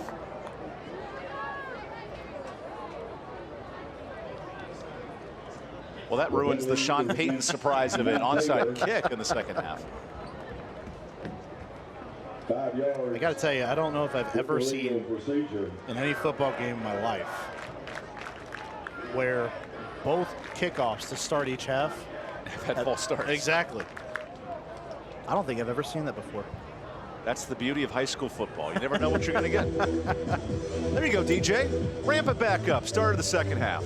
We'll try this again. Indy Martinez to boot of the way. The question is how far and at what speed? Everyone waits, and the kick is live. Great field position for East Forsyth. What do you want to see adjustment-wise from Bryce Baker in the second half? Well, there's got to be some more poise, but I don't even know that it's for Bryce Baker. It's got to realistically be more for that offensive line. They just did not have a very good half of football. They had some running room, but it was really created more by Baker and Murray than those 5 guys up front. I want to see them get to work here, assert their dominance and their presence somewhere in this game in half number 2, and it starts here on this first drive. Baker in that first half was efficient, but he didn't move the ball. 7 of 13, 60 yards. East Forsyth, the one scoring drive in the second quarter. That was it for an offense that puts up 35 a game. Baker on first down, keeps it, looks to throw, and overshoots J.P. Gilchrist. There was an avenue there for the quarterback keeper, and he elected to throw. We have an RPO there, so you fake the run up the middle, and then you have a chance to either keep the ball yourself as the quarterback or pitch it out to one of your wide receivers. That time he elects to throw it out wide. Maybe saw something a little bit different. There was a defender coming down. I do believe that was Jadon Blair coming down from his safety spot. With those green mitts, great point. 2nd and 10, quick pass. Richburg spins off of 1, goes backwards, and gets back just short of midfield, gain of 3. The pursuit of this Mount Tabor defense is impressive. But this is also a teaching point and a coaching point for your young players. Richburg has yards, so turn up field, and even if you get tackled, you've got that gain. Instead, he went backwards, lost a couple of yards there, precious yards for this offense of East Forsyth, and now you're looking at 3rd and long. That's Richburg's 3rd catch of the day. Baker under 100 yards for the first time all year in the first half. Works on 3rd and 6. Baker swings it short. Murray jukes, keeps moving his feet, and is short, about 2 yards short of the sticks, in fact. And do you wonder, maybe this is a territory where you end up going for this attempt on 4th down? Look, it's going to be too short of a field for realistically this team to punt the football.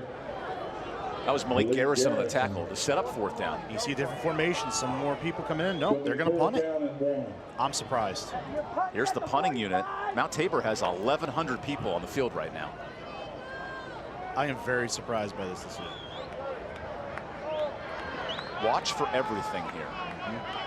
Wisnet, the punter, 2 men back. And a timeout?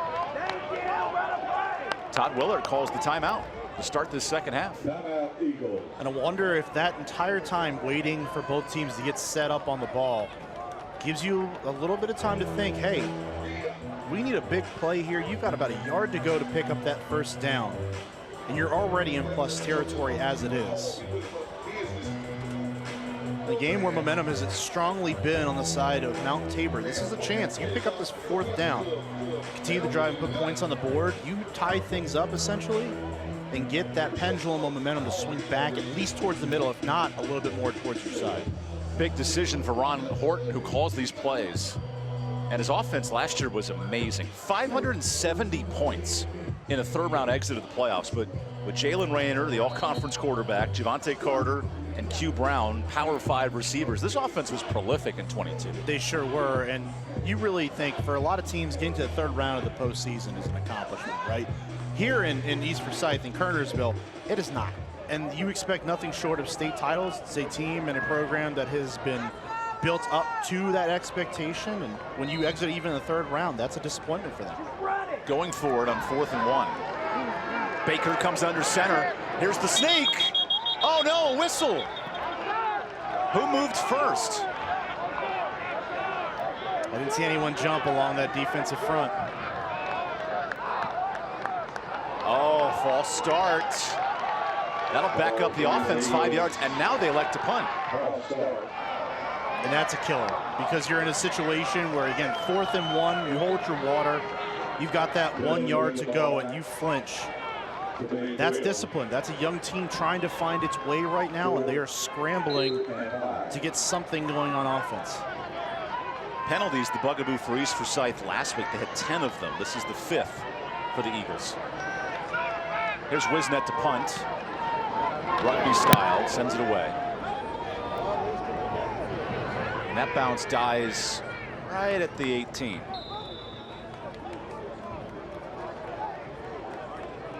So Mount Tabor back with the football. We'll take the timeout early in this third quarter. Good stop by the defense, and the Spartans go to work offensively when we return.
Closed captioning for tonight's game is brought to you by Caring Hands at Caring Hands Home Health.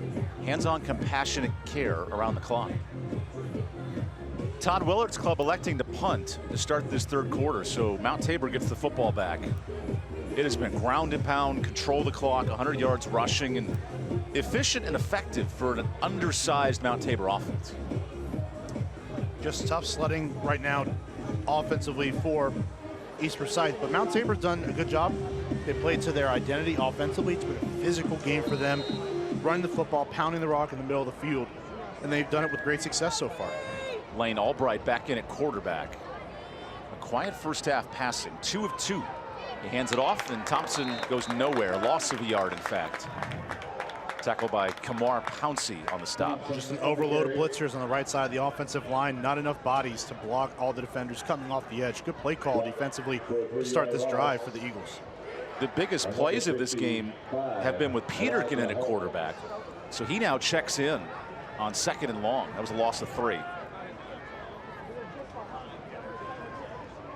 Shell motions out. He'll actually head out of bounds. But that means they only have 10 players. Okay, their Shell is the 11th player. Interesting. Thankfully, 6 on the play clock for Peterkin. No kidding. He's directing all kinds of traffic with 2. With 1, gets it off. Peterkin runs it. And Peterkin lowers the shoulder, gets the 3-yard loss back. 3rd and 10 upcoming. I'm just really interested by the way this offense works, because again, you talk about a guy in Lane Albright, 11 touchdowns, 4 interceptions on the year. So you would think that's the guy who operates this offense for the most part. And really, it's almost been a 50-50 split between him and Peterkin at the quarterback position. And it's not that you can really come at the skill level of Peterkin at quarterback. It's just you would think the guy who has 11 touchdown passes would be the one orchestrating your offense. 3rd and 9. Peterkin, he runs for it. Oh, that's going nowhere. Absolutely crunched in the backfield. Elijah Hawkins got him. And Peterkin just lost his helmet, setting up 4th down. I was looking back at the official, hoping for a call there. Maybe something happened where his helmet came off. Doesn't get the call, and pretty conservative. I think that's putting it mildly. I don't know realistically what the plan there was for Mount Tabor offensively. But kept his mouth guard on. Interesting. As Snook Peterkin exits. I was wondering where his helmet was for a second. We found it. Gotta love those own linemen. John Coles, his right guard, helped him out. And now the punting unit on. It's been an interesting scenario with Jaden Wallace. 1 50-yard punt and 1 20-yard punt. Where's Goldilocks sit in the middle here from the end zone? And first, a false start. That'll make the punt even more difficult for Wallace. Was Goldilocks a reference to a yellow flag? Or Rapunzel, let down your long hair, your golden locks. Well, for these two teams, the hair has been pretty long this year when you talk about penalties. Again, two teams just have not been able to get out of their own way when it has come to the penalty department. Jaden Wallace now deep into his end zone after the 3 and out. Good pressure in his face, and Wallace gets it clear. Will dive and then take a nice bounce near midfield. Matt Gibson with more. Go ahead, Matt. And so with the momentum, that is the invisible force on the field. Momentum. The defense just had a drive. The last time the defense was on the field and they got a nice 3-and-out like that, the offense went down and scored. Let's see what happened. The invisible force is working. That's the confusion from this Mount Tabor coaching staff. They can't allow East Forsyth to get momentum and come right back. No, and now after you end the drive in plus territory, you punt it away, you come right back down, and you find yourself back in plus territory to start this drive. At some point, East Forsyth has to wake up offensively and put points on the board when they get field position like this. First and 10. Murray is spun down. Patella is everywhere in the backfield. Good luck blocking this guy. Right now, Brody Harrington is not standing much of a chance on the edge against Patella. He is coming down like a man on a mission, just working his way down the line. And I'm wondering if that's a play. Patella comes crashing in, if Baker has the freedom to pull that football out and keep it himself. East Forsyth entered this game averaging 35 points a night. They were scoring the football with everybody in the state. Here's a blitz. Actually picked up pretty well. The running back gets back to the line. Jeremiah McRae gets 4. And it's 3rd and long. The blitz missed, but there wasn't a whole lot left behind it to get in the way of a stop for this defense yet again. Still a nice game, though. Blitz just did not pay off there. Give credit to East Forsyth. They picked it up well. Give themselves a chance here on 3rd down. 3rd and 9. Baker steps back, evades the rush. Baker runs for it, now throws past the line, and it's incomplete. That's going to be a penalty on the offense. Baker lost track of the line of scrimmage. Pass incomplete. The flag on play. Lloyd, do you have a replay ready? So here's the ruling from head referee Mark Hurt. And the punting unit comes on.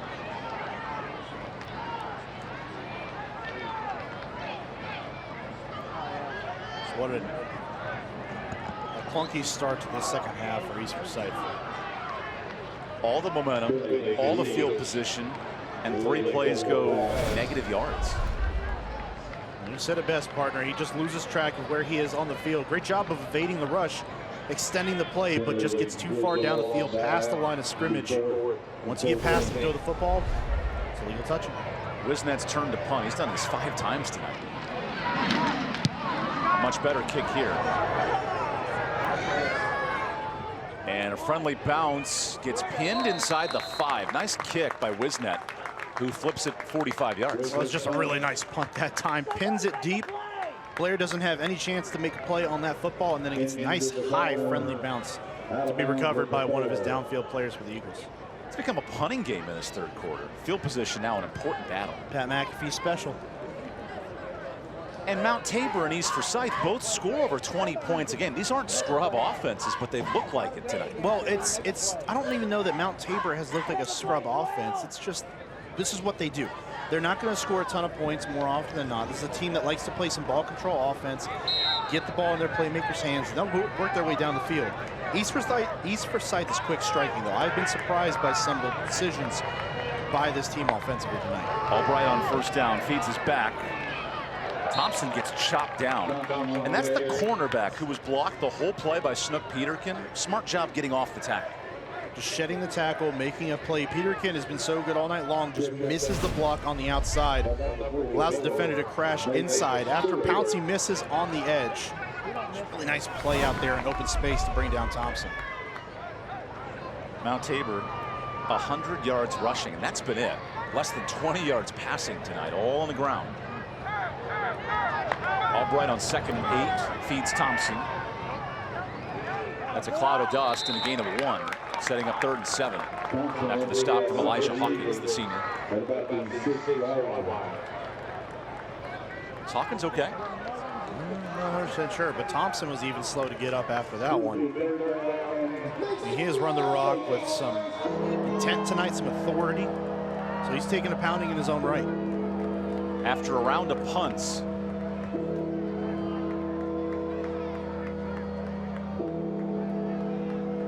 The difference in this game is the kick return touchdown by Peterkin. 3rd and 7. Albright scrambles. Throws. Nearly picked. Great coverage by East Forsyth. And there is a flag down. Well, let's see where he is, because if he was still in the end zone and it's a hold, that's a safety. The pass is incomplete. Intent. Oh, an eligible man downfield. Okay, that sets up 4th down. Against the Spartans, ineligible receiver downfield is the So East Forsyth's done everything right, forcing these back-to-back punts. Yeah, and they need their offense to do something here now. You started the last drive in plus territory. Drive before that, they got into plus territory. And now seemingly they're going to be back there, as you've got one returner sitting at the 40-yard line of Mount Tabor, the other at the 45. Again, at what point does this offense wake up and get going like we know it can? Mount Tabor only has 10 men on the field. There's the 11th. A little bit of a sloppy start to this second half. For both teams, right? And I don't even know if we can say start now, because there's only 5 minutes left in the 3rd quarter as it is. Wallace back to punt. Fumbles.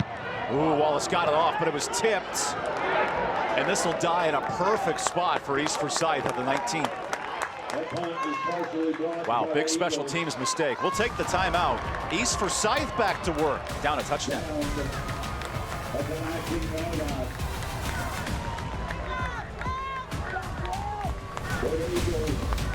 It'll be 1st down and 10.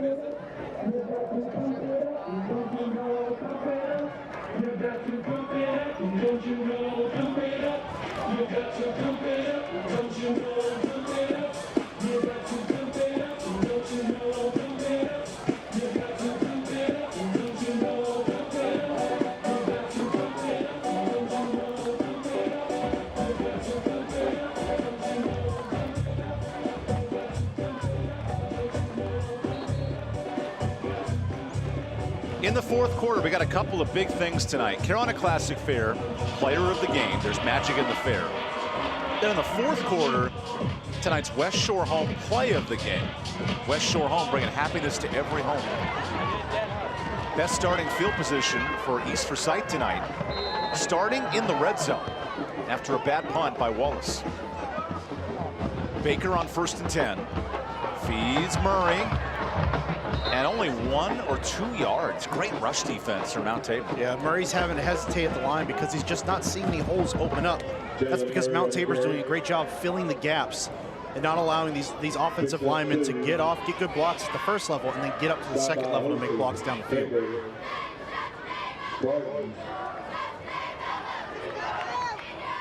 2nd down. Murray misdirection. Did not fool the defense. Fumble. Picked up Tabor. All the green grass in the world. Mount Tabor touchdown. Scooped up by Joe Martin for the 80-yard score. Your defense goes to work. They get you in great field position again for the 3rd time in this second half. And not only can East Forsyth not cash in on the short field, they turn it over, and Mount Tabor and Joe Martin take it back for a touchdown. What a flip in the traction of this game and the outlook as it is right now. Scoop and score. Scoop and score. Excellent job by the defense to force the football out, and then Martin, the awareness to pick it up, not fall on it, but pick it up and run it all the way back. What has Tyshawn Brown said all week? We need big plays in all 3 units. Kick return, fumble return, and a big play touchdown. Now it's 20-7 with the extra point. The point is good. The score is These are the plays Mount Tabor did not make against Parkland last week. You just see here, the entire defense crashes down. Ball security was not there. For Murray, coughs it up. And again, Martin, the wherewithal to not fall on the football, to pick it up, scoop, and score. And this game has been flipped on its head from where it was supposedly headed. What a play. And what a night for some of the struggles that they've had here in the second half. Mount Tabor was not expected to come here and win this football Not game. at all. And they have certainly positioned themselves to do so. Right now, the way it's going, they are in full control of this football game. Lost 42-0 in the playoffs against East, and they flipped the script. They said they wanted revenge, and right now they're on track for it. Now that's how you change the game if you're Mount Tabor. Also, my Apple Watch just told me the sound levels have hit 90 decibels in this facility. Tells you about the energy tonight at Fred Lewis Stadium. What a performance by the Spartans so far in this game. All the units, too. Yeah. Running the ball for 100 yards, scoop and score, kick return score. Look, we talked to Tyshawn on the field before the game. He looked, he said, look, the pressure's on them. No one expects us to come in here and win, so we're going to play tough, we're going to play physical, and whatever happens, happens. Right Mount now, Tabor off an 0-2 start. They're showing some people tonight that the CPC is anyone's night. Well, here comes my favorite part of the game. Where will the kick go from Andy Martinez on tonight's Hayes Jewelers kickoff?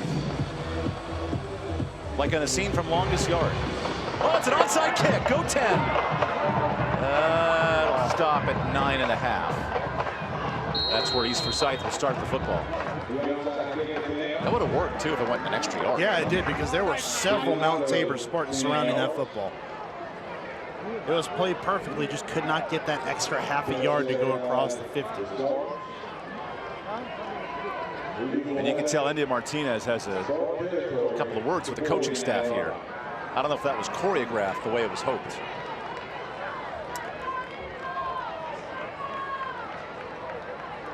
You can tell how much Tyshawn Brown wants this tonight. Yeah. And based on that reaction, I'm not 100% sure that it was. Because now you've given an offense that can strike from any moment in great field position yet again. Bryce Baker on first down. Mount Tabor is swarming bodies at the line of scrimmage. This has got to be tough to read if you're East Forsyth. Baker high snap. Murray gets away. Well, there's a nice hole for McRae.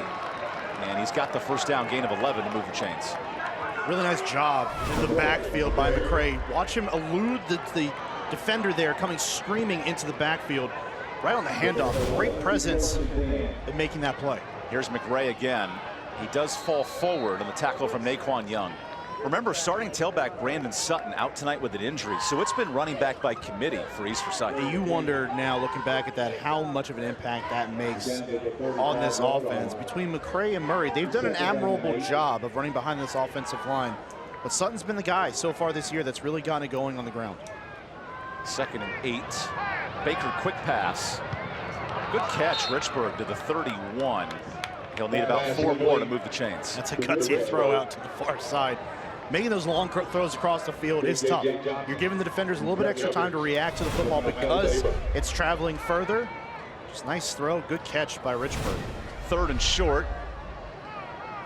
Quarterback keeper. Oh, he slides short of the sticks.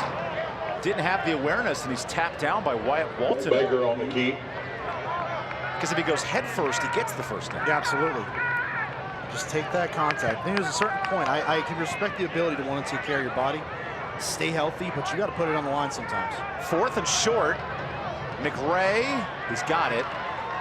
That's enough to move the chains as we hit the 3-minute mark of this 3rd quarter. And this is a needed drive. I think that goes without saying for East Forsyth. Now this game is starting to get away a little bit. The way it's gone, it feels like more than 13 points. You've got to get points on the board here on this drive. McRae back in there on the Crescent Ford first down.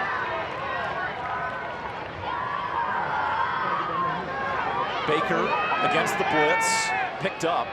End zone shot, there's Richburg. Off a tackle, Richburg makes it 2. What a touchdown for East Forsyth.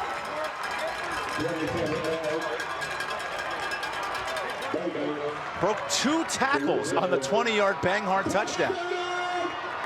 What a play by the sophomore. Gutsy throw again across the middle. You can see Baker. He trusts the young sophomore Richburg to make these big plays. Just goes over the middle, and from there it was all Richburg breaking tackles and having a nose for the end zone to get in. And now there is some life again within this offense, but can they keep that consistency? Important extra point here from Wisnet. That's perfect. So it's a 6-point game. That was an improved drive from Bryce Baker throwing the football. Well, it was a gotta have it drive. This was the drive that really could have defined this ball game. Baker fires straight over the middle. What a catch, what a completion. And then what a finish for that drive. Baker to Richburg is certainly heating up 2 weeks into the young wide receiver's career. This is a sophomore who's played 4 games of varsity and has touchdowns in back-to-back weeks. And this is what you're now expected of. You had that breakout game last week. The expectation now is, can you do it every single week? Can you make an impact on the game every single week? And you can certainly make that case here tonight.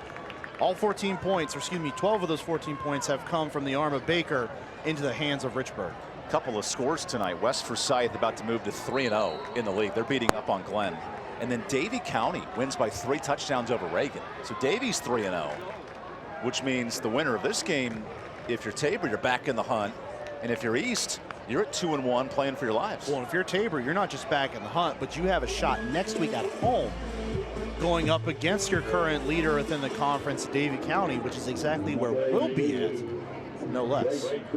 Davie County having an impressive year. After a losing season in the conference last year, made the playoffs with a wild card selection. But this is a much different year for Davie County. Oh, absolutely.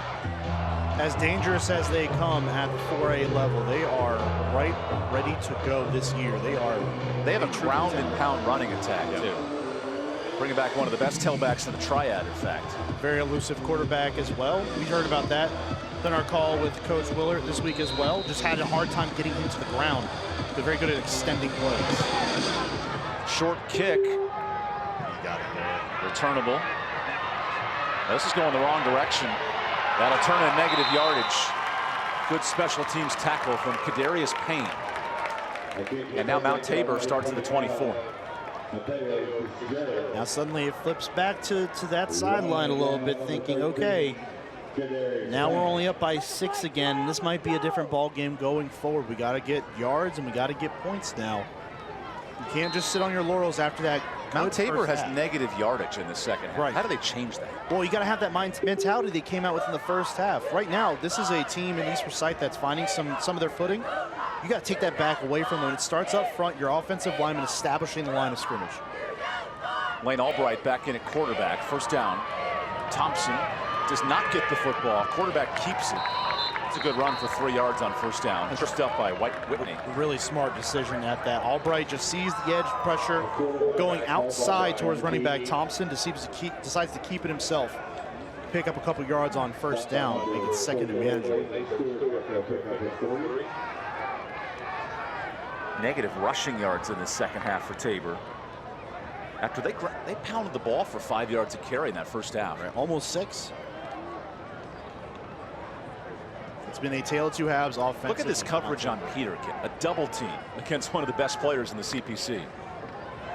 Electing to run it with Thompson. And he gets to the 30. So 3rd and 4 upcoming. How about that defensive assignment, doubling Peterkin everywhere? It's just a tough play, but when you've got a guy like Peterkin on the outside, you have double coverage, shrinks that defense down. You know that look. You got to leave it to the rest of the guys to go to work. That time, East Forsyth does a great job. Pouncey on the edge, along with Elijah Edwards to bring down the ball carrier Thompson. 3rd and 4. Peterkin now in at quarterback. Albright checks out. They decide to throw the football here. Only saw it a couple times in the first half. 3rd down. Quarterback keeper. Peterkin right at the sticks. He may have lost his helmet too. Yeah, he did. And that's a first down. Nice run by Peter. Just tough drive. Give it up to the offensive lineman, too. Just getting in there and moving Peterkin forward, just continuing to drive their feet. Now he has to exit the game with his helmet coming off, at least for one play, after the Crescent Ford first down. Gutsy run right there. Nothing special, nothing crazy. Good old-fashioned, straightforward football. Albright re-enters at quarterback. He has 5 passing yards tonight. Fresh set of downs. Thompson, there's a hole. Thompson bangs off one, and he gets out past the 40. That's a hard-earned 6.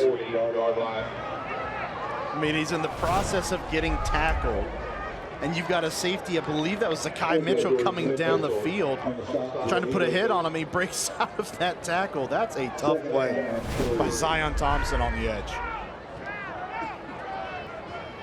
That is a play that is right after Tyshawn Brown's heart. Could be the final play of this first quarter, the third quarter, if they want to. And instead, quarterback says, let's go to the 4th with a 1-touchdown lead.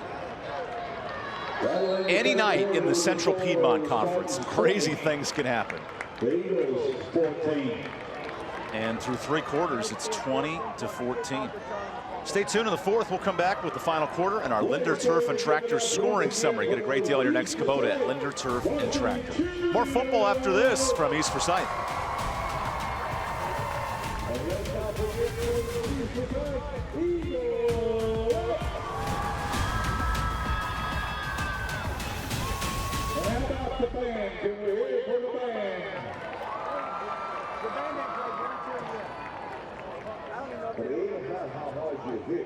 It's about how hard you can get hit and keep moving forward. How much it takes and keep moving forward.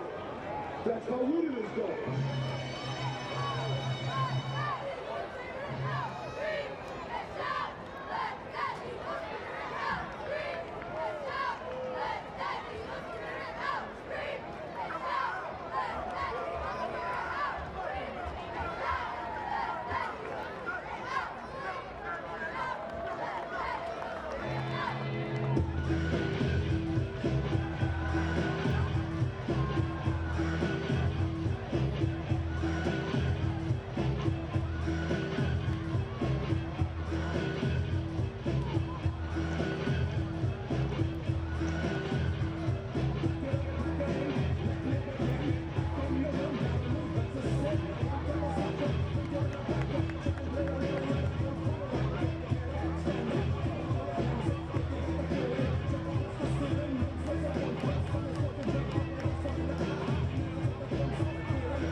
Closed captioning for tonight's game is brought to you by Caring Hands. Caring Hands Home Health.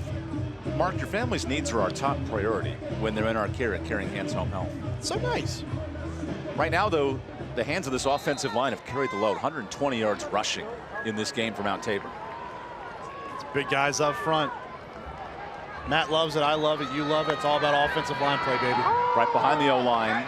That is enough for the first down. McKay Brendel moves the chains.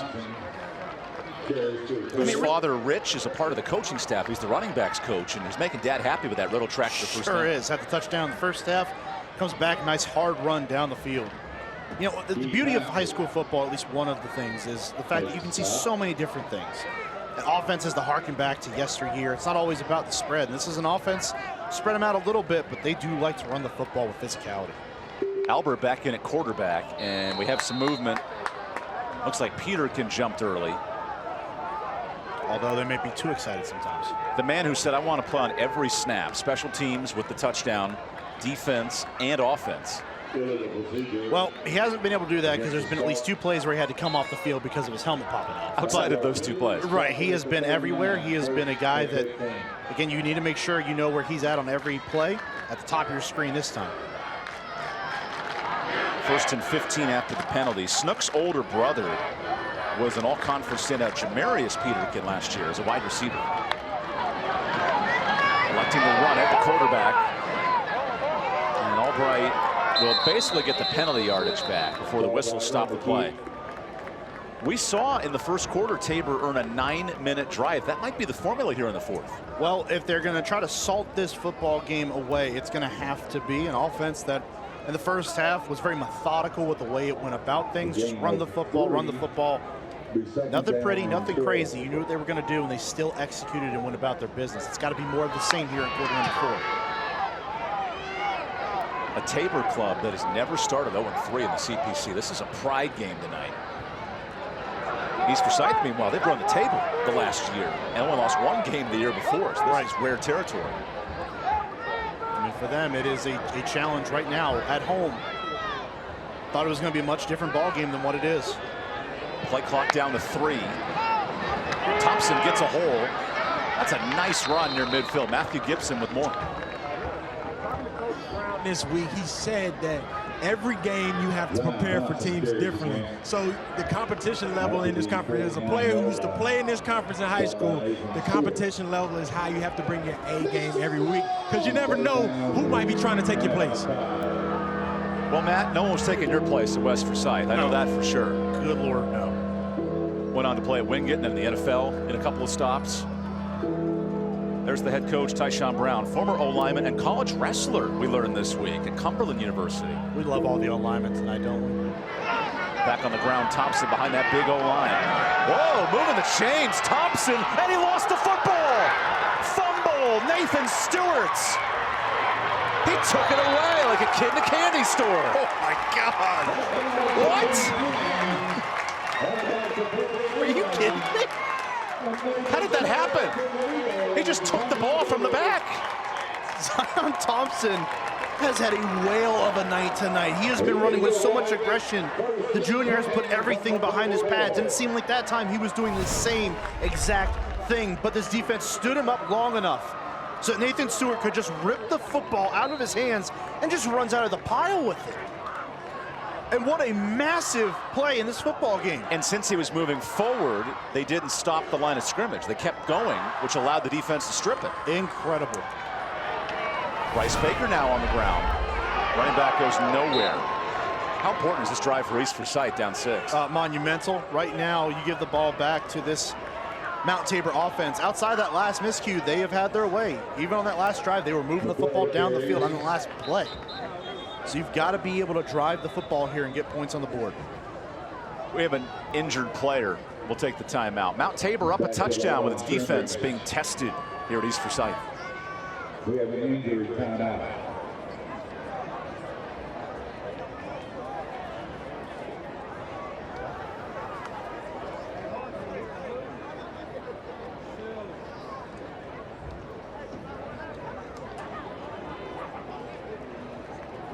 Hey, Eagle students, it's time to check in. Make some noise and check in.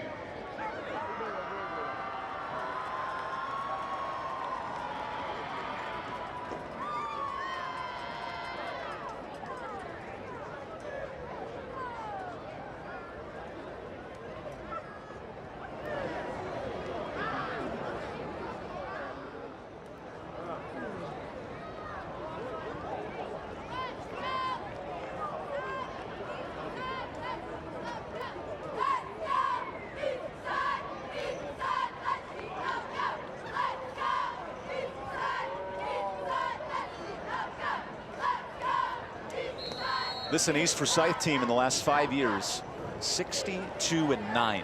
Dominant program, now on the verge of losing 2 straight as we start this 4th quarter.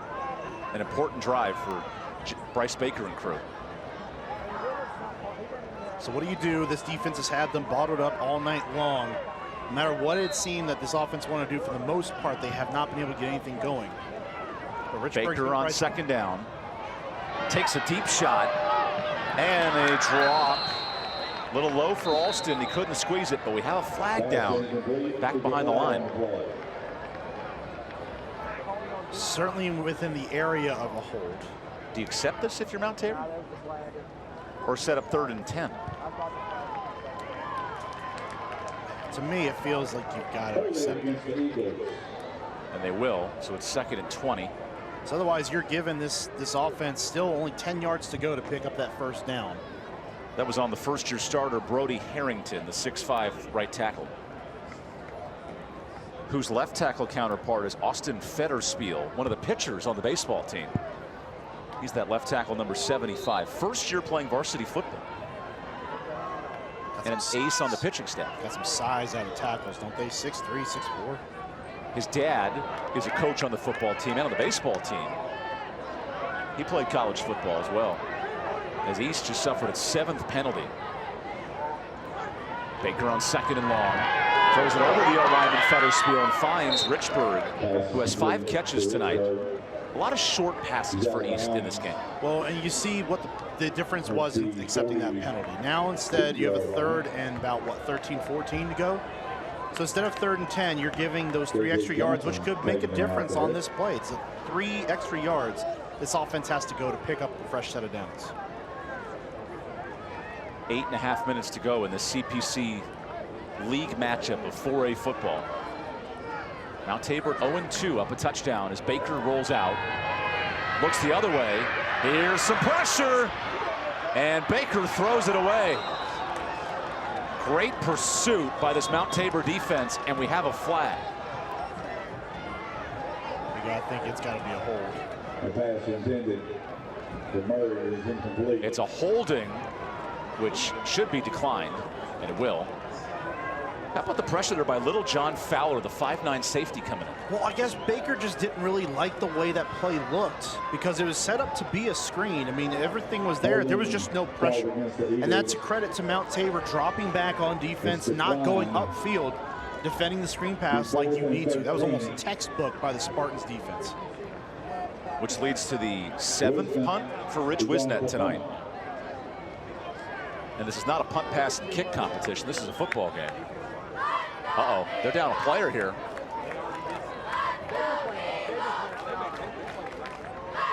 So East had 12 on the field. Wisnet to punt. Peterkin lets it bounce. And now Mount Tabor with 8.5 minutes to go has it around their 27 on the touchdown. It's been a defensive touchdown, it's been a special teams touchdown, and the one drive all the way back in the first quarter. All 3 phases of the game. They have capitalized on the opportunities when they have presented themselves.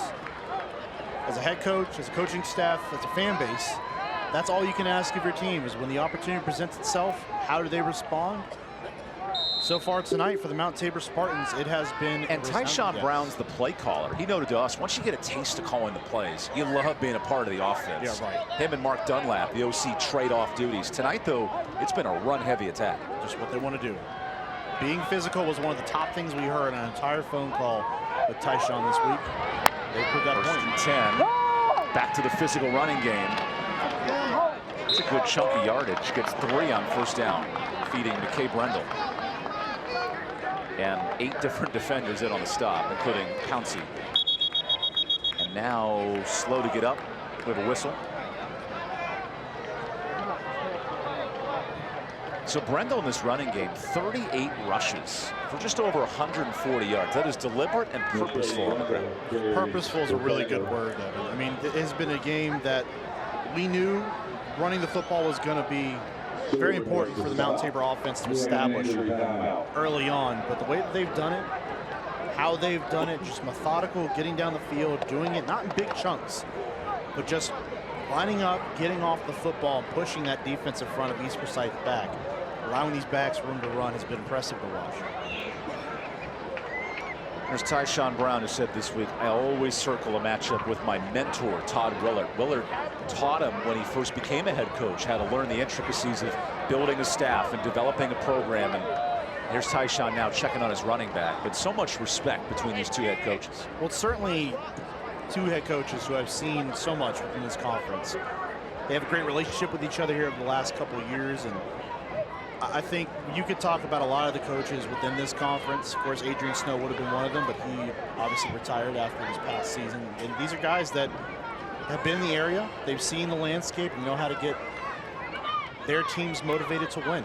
Well, I don't know if dragging Brendel up is the best course of action, but that's what they do. He might be cramping. Yeah, even with the fall weather rolling in. We might have the cramping after all that cotton candy we ate during halftime. The sugar rush is bound to hit me. It's a long drive home, Evan. That's why I'm keep drinking water. Balance out the sugar. Long drive home. So with Brendel out, Thompson, he's been a workhorse. 22 rushes, 103 yards. Name of the game now, though, ball secured. Given that fumble on the last drive. Correct. Still 8 minutes and 4 seconds left in this game. Still so much can happen. Well, we got to remember, it's only a 6-point game. It's not like East Forsyth is being blown out right now. It's still only 6 points. Thompson back in at running back. Albert works every second of that play clock. Now to 10. 2nd and 7. Here's Thompson. Hard to get much there as the D-line closed in. Elijah Hawkins on the stop, setting up 3rd short. See, even then, you're getting yards. You're getting yards and you're running the clock and you're giving yourself a chance on 3rd down to make something happen. The question is now, do they continue to run it? Or do they try to go for a shot down here? Albright can throw the football now. It's not like he can't spin the rock a little bit. Mount Tabor under 50% on 3rd down tonight. It's been a bugaboo for the Spartans.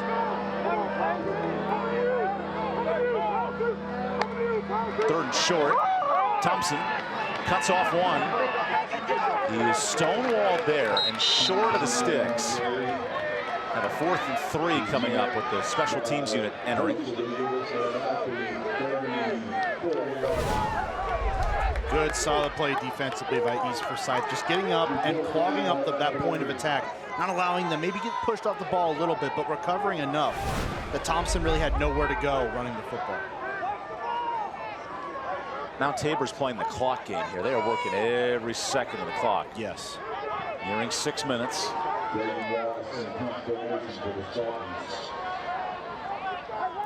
No one back for East Forsyth to receive.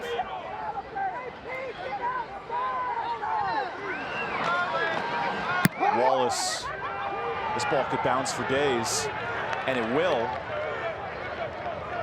It actually is technically a kick inside the 20. Good job flipping the field as East Forsyth gets the ball back with 6:05 left. Probably the farthest back this East Forsyth offense has had to start here in the 2nd half. So they've got to now drive the field. 6 minutes left, 2 timeouts. An offense that can certainly strike at any moment. These are the drives you dream about as a kid. And seeing Jalen Rayner toss for 59 touchdowns last year, I imagine Bryce Baker had these memories when he was playing at Parkland against Rayner and crew. Now's the time to step up. This could be a defining moment for Baker in his young career. 1st down for Baker. Play action. He wants the deep ball. There's Richburg out of bounds. Good coverage by Khadijah Johnson. And we have a flag back to the quarterback. Oh, holding. Very costly. The flag on the play. Mark East is shooting themselves in the foot with these mistakes. And this is something that came back to bite them last week. In that loss to Davie County, just something that they have not been able to clean up here tonight. Which has to be disheartening for Coach Wheeler and his staff, because this is the one thing that he talked about most in the call. Wanting to get those penalties out of their system so they can play a complete football game. 10 penalties last week, now double-digit penalties tonight. And not the time to do it. Back almost literally against the wall, getting close to your own goal line. That was the 8th penalty for East Forsyth, 8th accepted.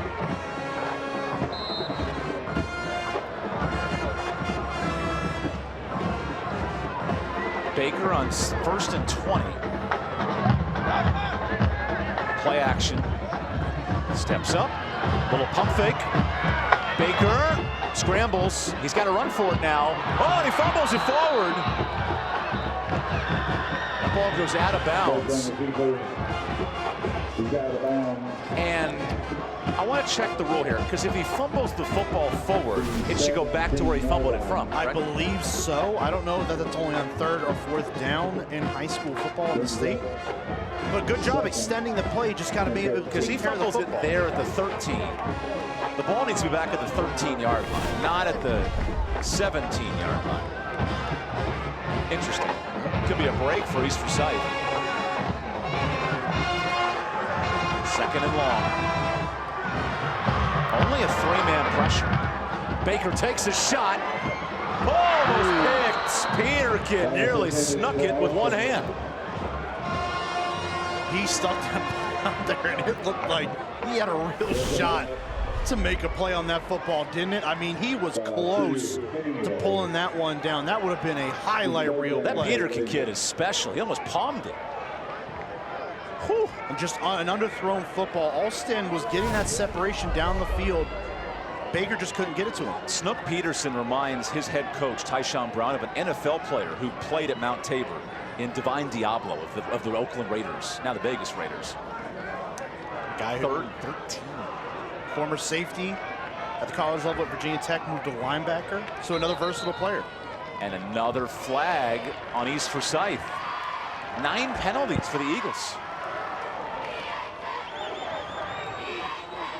In front of a packed house here at East, there's too many mistakes. The energy for a lot of the second half before their last touchdown was lacking. Since the crowd was just kind of in a daze of what was going on, you're down 20-7 at home.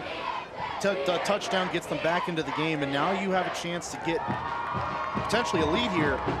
And you just continue to harm your own self. Have to get to the 30-yard line. Baker forced to throw. Catch Murray, and he'll be at least 10 yards short. Now with 5 minutes left, you have to punt down a touchdown. Just too far back in your own territory. The clock is running. I mean, this next drive for Mount Tabor could really seal the deal on a win that was about as improbable as they come. Leading to the punt unit. It's been a busy day for Rich Wisnett. Now he punts from his own 5-yard line.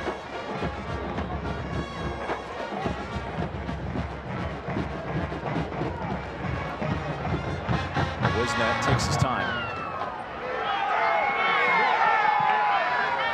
So Mount Tabor up a touchdown, has the ball right near midfield. We'll take the timeout. Final segment of this 4th quarter. Mount Tabor looks to pull the upset when we come back. He is out of bounds at the 48-yard line. 1st and 10 Spartans.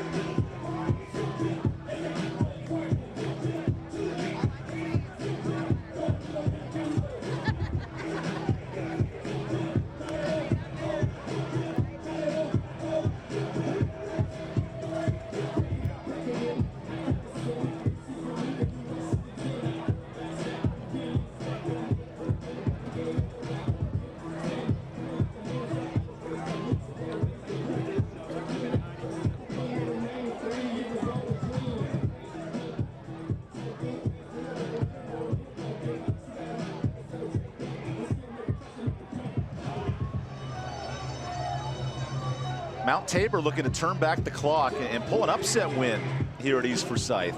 The last time Mount Tabor won in this park, August 2011. Very similar score that night, 21-17. Nope, I was about to say I was still in high school, but not quite. Don't start dating yourself. Why don't you start dancing instead? Well, there is a camera up here tonight. Mount Tabor, a defensive touchdown, a special teams touchdown, and 1 offensive touchdown. That's been it. Albright and crew back to work. Here's Thompson. Zigs through one. Nice little run for Thompson. He gets inside the 40. That was a hard-earned 13 yards. He's down. And now he's slow to get up. Nearing 125 yards. Thompson injured after the play. Looked like he was grabbing at that left knee. Here comes the athletic training staff. Tyshawn Brown has been running sprints up this sideline all second half. This is a guy who wants to win this football. He sure does. I mean, he has been as excited as they come, and I think he smells a little bit of blood in the water right now. And for more, Matthew Gibson. Yeah, this is the third Mount Tabor player down with the cramp. They have been playing physical football all game, so you know the electrolytes are probably getting low. So you're starting to see a lot of cramps right now on this offensive side of the ball for Mount Tabor because of how physical and how run-heavy they've been playing. Matt, I think they probably need some pickle juice down the field, man. That right there is the ultimate equalizer for cramps. Or, as Bobby Boucher would say, H2O. H2O. Keep feeling a Mount Tabor rushing attack. 120 yards for that guy. Thompson, 160 yards as a team on the ground. He's been pretty fantastic tonight, hasn't he? I mean, outside of the one fumble that he had that was stolen, almost literally stolen from him. It was. It's been a really fantastic night for Zion Thompson. Him and this offensive line have gone to work against the defensive front of the East Forsyth Eagles, and they have gone toe-to-toe with them all night long. Clock continues to tick from the 39. They sort of get field goal range now for Mount Tabor to put this game away. They might just be content to salt this one away, as it is. Brendel does not get outside of the tackle. And Whitney on the stop. That was Mateo Fitzgerald, actually. Another running back checking in. We do have a holding, though, backing this up. Got a penalty against the Spartans. I mean, just think about the way this game has gone and how it's really continued a trend that we've seen here in the last couple weeks. And we can talk about last week losing to Davie all we want, but even the last couple weeks for East Forsyth, it has not been easy. This is not the 2022 version of East Forsyth. No, it is not. I mean, they found themselves down to Reagan in the fourth quarter before coming back and winning that game by 8. AC Reynolds played them tough as well. They only won by 6 there. So you can look at the Heritage game, you can look at the Jack Britt game where they won 49-7 and 55-0 respectively, but this is a different East Forsyth team that is trying to find its way, and it's going to go through some growing pains here. Now the defense needs a stop. It's 2nd and 13. East denied the penalty. They took the play instead of the yardage because that clock continues to tick. Play clock at 4. Timeout, Tyshawn Brown. So basically the way the clock works, this is a first down and the game over if you're Mount Tabor. Almost exclusively, yeah. I mean, we're talking about 2 timeouts left for East Forsyth. And they don't really have many ways to stop the clock, especially the way that this ball is being run by Mount Tabor. You know what, Mark? I love that we're here tonight at Mount Tabor East Forsyth, but right across town in league play, Davie 54, Reagan 41. That game was bonkers. As Davie moves to 3-0 in the conference. Holy offense. West Forsyth dominates Glenn. Not surprising. West Forsyth in line for a possible league title showdown with Davie coming up in a few weeks. Who would have thought West Forsyth? They won 5 games last year. Now at 5-1, they're rolling. Oh man, what a league. Caleb David, the stud linebacker, 100 tackle machine. They'll play Davie on October 13th. That could be a championship preview. It's just been a real fun game. A real fun couple of weeks to watch some of these games. And I know I can't wait for more. It's got a fun schedule. We got something that's going to finish out the season really well here the way down. Mount Tabor knocking on the door of a huge road win tonight. 2nd and 13. I've already advised. Here's Peterkin at quarterback. This is a design run all the way. Peterkin's got the first down and then some. Off a tackle. Look at Snook. He's still going. He's pushing the pile. And Snook goes to the 14-yard line. You've got to be kidding me. He just gained 28 all by himself. You've got to be kidding me. And his helmet came off again. Surprise. Down to the 14-yard line. This guy is a one-man wrecking crew. He is electric. And you got to think that there is a guy who on this field is being recruited by the likes of Notre Dame, Penn State, several other massive FBS schools. And Snook Peterkin is taking this game into his own hands and putting his footprint on it right now. What a player. With a win tonight, Mount Tabor moves into 3rd place in the CPC. Entering the 5-star red zone. 5-star roofing. We do this every shingle day, just to be clear. Really good job by marketing there. So with under 3 minutes left, this becomes a clock game. We have a whistle here. Is that an official's timeout? No, okay, delay a game. That man, Tyshawn Brown, just said, don't lose the football. Yeah, ball security. We already saw it once. Zion Thompson had the ball ripped out of his hands by Nathan Stewart earlier in this quarter. Seemed like it was going to give some life to East Forsyth. All for naught. Although, with 2 timeouts and 2:35, you could get a stop here and get the ball back. But then you're out of timeouts. Potentially driving close to the length of the field to get down there. And that's if you don't allow any points on this drive. That is priority number 1 for this East Forsyth defense. Do not allow any points. Our official heads over to Todd Willard.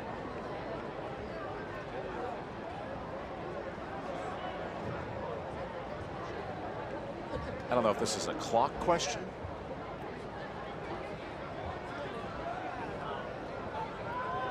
If this is a play clock question.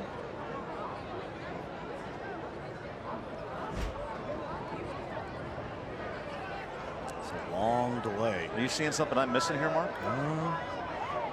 Well, they seem Todd's at least facing the clock. The scoreboard on the far end of the field. Will be behind our camera right now. And I'm not exactly sure what the conversation is. So now Mark Hurt heads back to Tyshawn Brown to explain something.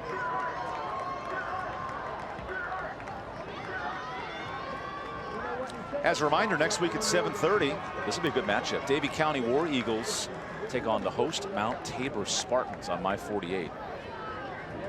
I mean, just think, if this ends up being the results of the game, with Mount Tabor winning, we have a monumental clash next week. Because Reagan, Glenn, and East would all be 1 and 2, as would Tabor's. They're in 3rd place, taking on Davian, who's 3-0, and then West is 3-0. So you really get a chance at the top 2 the next couple of weeks. Yeah. But boy, would this be certainly part of the litmus test. You're trying to figure out what kind of football team this Mount Tabor team is. Down so many guys from injury, trying to find their way, wading their way through the midseason waters. We talked about one of the concepts, it's one of the oldest cliches within sports, it's the next man up mentality. And right now, Mount Tabor has been up to the task all night long. Their young bucks are stepping up in a way that I do believe this coaching staff, including head coach Tyshawn Brown, will be proud of. So now an explanation for Coach Willard.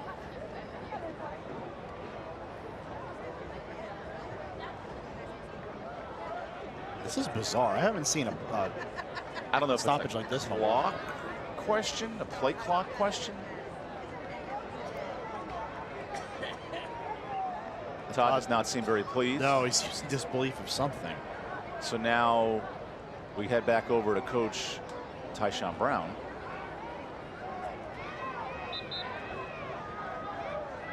And play resumes. That's where I wish referees were mic'd. Okay. On that note, we continue football. 2 minutes, 35 seconds left. As the clock starts running. Tabor is in no rush to snap the football.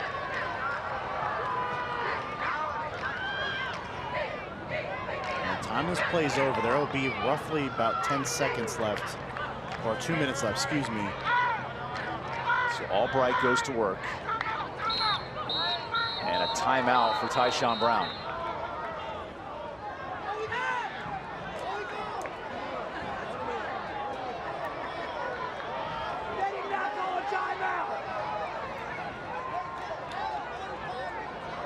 Coming up tomorrow, check out Elon football at WMYV this fall. All 5 of Elon's games will be broadcast right here on the Saturdays on WMYV. Good part, tomorrow it continues. That's a league tilt in the CAA. William & Mary and Elon tomorrow at 2 o'clock.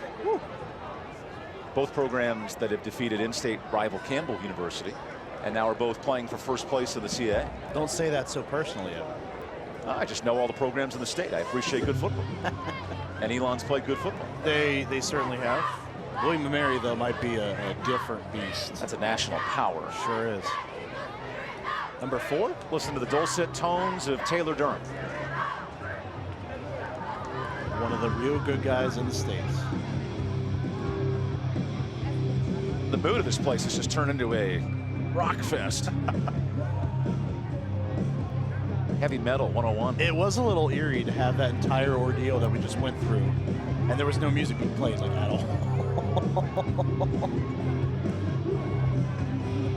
2 defensive touchdowns, 3 special teams touchdowns. Oh, there hasn't been 4 yet. No, there has not. No. Mount Tabor wants to make it 4.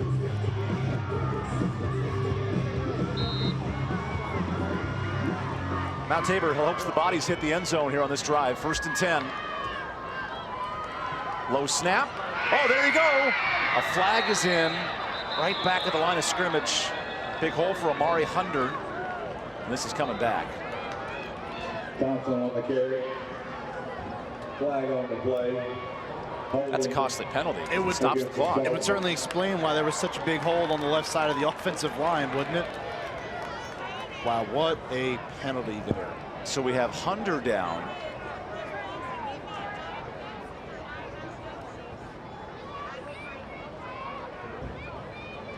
Okay, at what point, though, if you're East, I don't know how many of these penalties you can keep declining, because it just adds up time. I mean, it's certainly a hurdle right now. In this game, for the flow of it that we've had here tonight, it has just slowed to a crawl.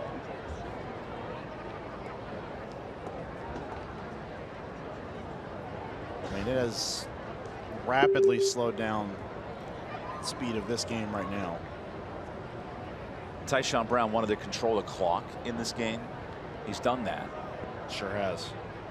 Now with 2:04 left, you're 2-3 plays away from putting this game on ice. Well, for the old school offense lovers out there, this really has been almost like a clinic for them to watch. Ball control offense, run the football, be physical up front,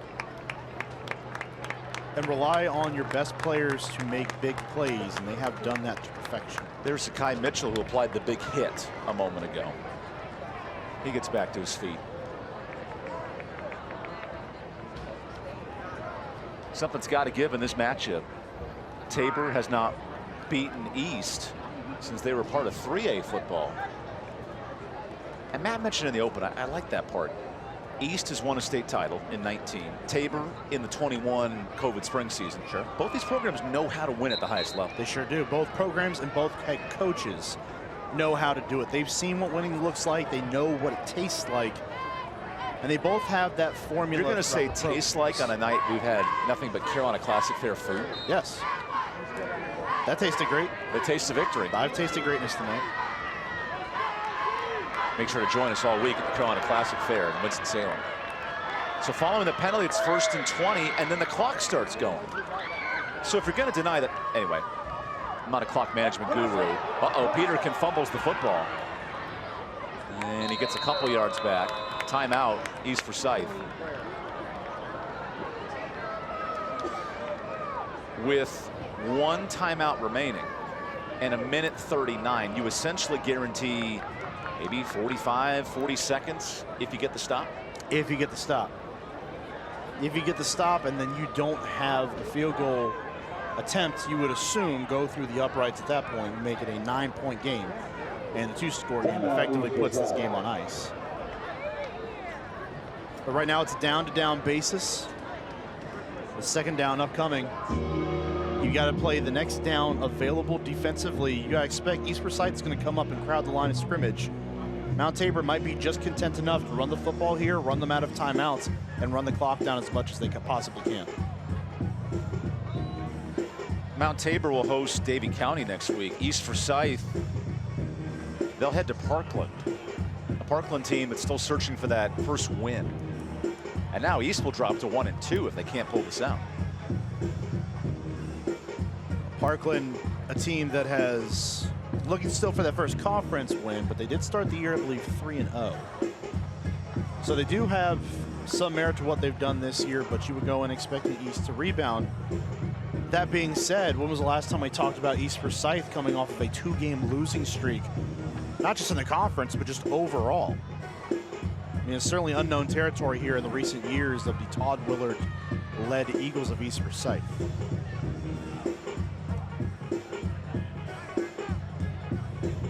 Parkland and Reynolds fighting for that big win. They're tied in the fourth quarter, 21 apiece. So following the timeout, second and forever. Have to get to the 13 to move the chains. Actually have to get to the 3 to move the chains.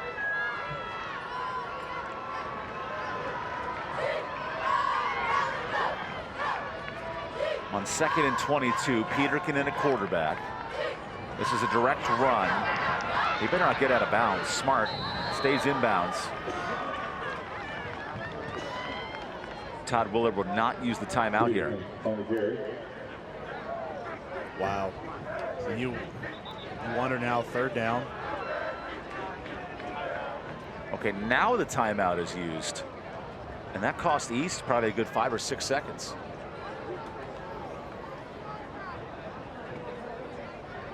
Wow.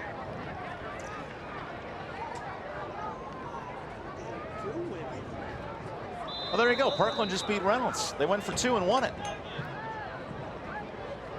And Todd Willard's begging for a timeout. I don't know if anybody saw him or if he didn't get the word out or what. Well, that's pretty unusual considering you've got officials on the sideline, on your own sideline. So someone's got to be near an official to actually get that timeout called in. Mark, let's dive into tonight's play of the game, because we got a little bit of time here. Our West Shore home play of the game. West Shore home, most America's remodeling brand, and Snook Peterkin took over. I mean, just an electric player, some guy that we really expected to have a huge impact on this game, but the way that he did it was unprecedented. Coming off the touchdown, puts East back in front, to have the balance and the athleticism and then the straight line speed to outrace the entire kickoff coverage team for East Forsyth was a thing of beauty to watch, and very easy choice for our player of the game. West Shore Home, America's most admired home remodeling brand. It's a Snook Peterkin party tonight. The special teams touchdown, the defensive touchdown.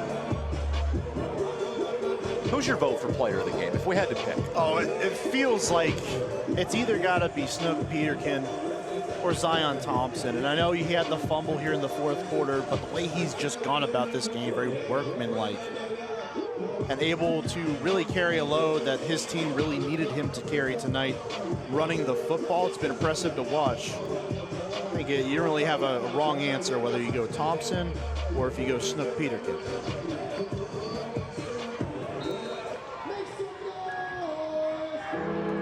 Third and 15. A first down here secures it for Mount Tabor. Peterkin goes the other way.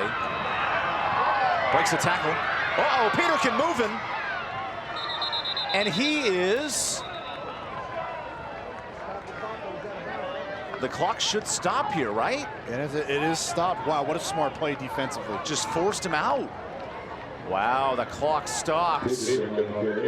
What a smart play defensively. If you're Peterkin, you got to realize you just got to get down. Don't even leave it into the hands of the officials to make that call. Now we have an injured player for Tabor. That guy just checked into the game, and he goes down with a cramp. Get your fall weather, but it's still a little You'd have to kick this here, right? You have Elliott Wolf back from injury. Yeah. The kick wins you the game. Well, exactly. You have to kick this football here. I don't think there's any question about that. But you've got to have great coverage here because you know East Forsyth is coming to block that kick at all costs.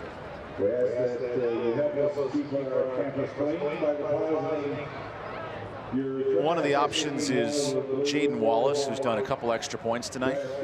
Not the typical kicker, but he's had to fill in the last 2 weeks. Sure. We appreciate you being here. I do not think that this is a very hard decision, at least in my eyes, to kick that football. And there is Elliott Wolf. Works with the Dan Orson Training Company, based out of Charlotte. Big time kicker. He's been out the last month.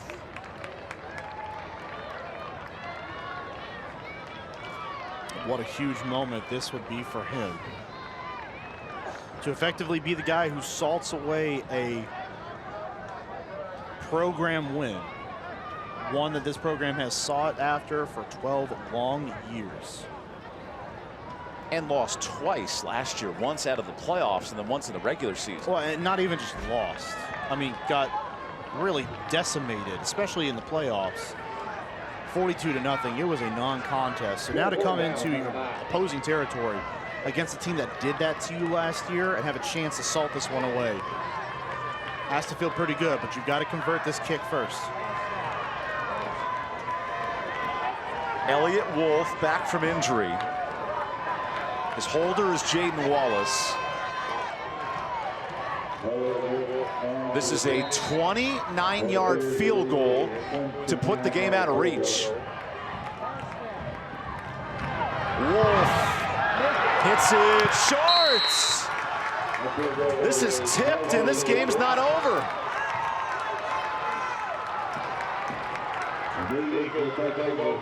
Okay. Minute 14 left. No timeouts. 6-point ball game. I don't even know that it was tipped. I think that thing just ran out of legs. Yeah. The Wolf will not be howling into the night on this one. And here's East Forsyth, who has punted all second half with one more chance. 80 yards. No timeouts. Baker, three-man rush. Finds his target, Caldwell. Stays in bounds and then gets out near the 35. Good gain on first down. Well, an unprecedented game, but this is what exactly is going to happen here on this drive. Mount Tabor's going to play back. Nothing goes over their heads, so they're going to give up those underneath routes. Baker on first down. Final drive for East. Throws it short, incomplete. Looking for Richburg. Good coverage by Khadijah Johnson. Seen that play a couple times here tonight, rolling out to the left. East has converted a couple of those chances, just not able to get there to Richburg. Bryce Baker, 15 passing touchdowns. This could be his biggest drive of the season. And a timeout for Mount Tabor. I think that's a pretty smart timeout. Get your guys, it's a pressure situation right now, and there's a lot going on. Settle them down. Get them back into where they're playing within their game and not getting so amped up and excited by the end of this game. You can't lose your composure here. You still have to play disciplined football. Remember, you're playing with a lead. They have to score a touchdown. As long as they don't get to the end zone here in the last 61 seconds of this ball game, you walk away with a win. Tyshawn Brown said the message this week is stay the course, avoid the mistakes and bounce back. Mount Tabor's now a minute away from pulling off this upset. And they've got to play a late defense here. Thankfully for them, on their side, you've got one of the better recruits, not just in the state, but in the entire country, in your defensive backfield. You've got guys up front, Patella, who have gotten pressure all night long. So your defense has played a fantastic game to this point. Play your defense that you have all night long. 2nd and 10, final minute in this fourth quarter. Baker, short. Here's Gilchrist, gets out of bounds, but only gains like a yard, and he loses 7 seconds. I mean, the play is right there, but Tabor comes down. The safety all the way back down the field comes down, screaming down the field back towards the line of scrimmage. 55 seconds left. Baker moving, heaves it. That's a catch. Alston the first down. That moves the chains. 49 seconds. Play call there. 50 seconds left now. You're moving down the field. These good play calls, taking what the defense is giving you underneath and then getting out of bounds. They are executing right now at a high level. That's a Riddle tractor first down. Baker, the three-star quarterback. This is a big drive for him. Gotta think if they are rolling any way with the pocket, it's gonna be back towards the field, coming towards the screen. Oh, loose football. Baker's got it. Here's the pressure. Throws it out of bounds towards the target, avoiding the sack, because that would have ended the game. Oh, absolutely. What a play by Baker just to get down the field. I mean, look at this, just drops the football, keeping his eyes upfield, but has a presence of mind to get that football away and out of bounds. He takes a sack there. You're talking about a massive loss, and the clock is running. Now Baker's got to hustle. First-year starter who transferred in from the conference. His biggest drive at East Forsyth. 42 seconds left. Baker over the middle. There's Gilchrist. Gets out of bounds. Smart play inside the 40. Well, really did a nice job of fighting for those yards. Saw yards up the field, turns it up, and then gets out of bounds later on. Now they're in plus territory. East Forsyth is just taking what that defense is giving them, and they are executing right now at an elite level, understanding the game. From the 38, Baker rolls right. He's got room. Baker escapes.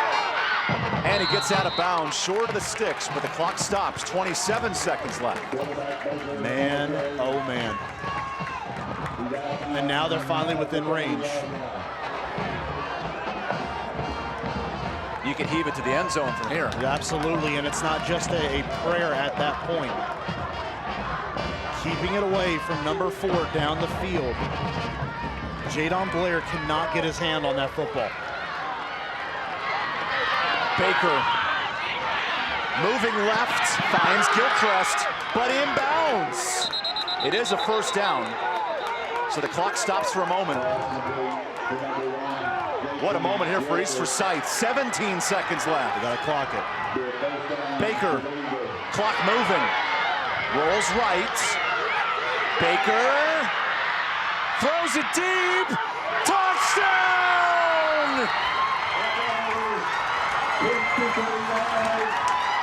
Jalen Caldwell has tied it.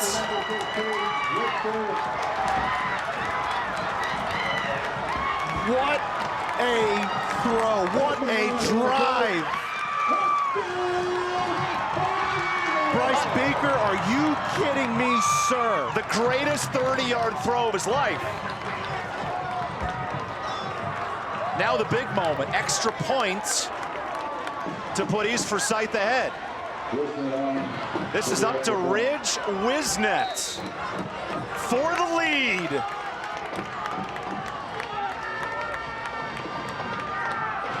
Good snap. Wisnet delivers.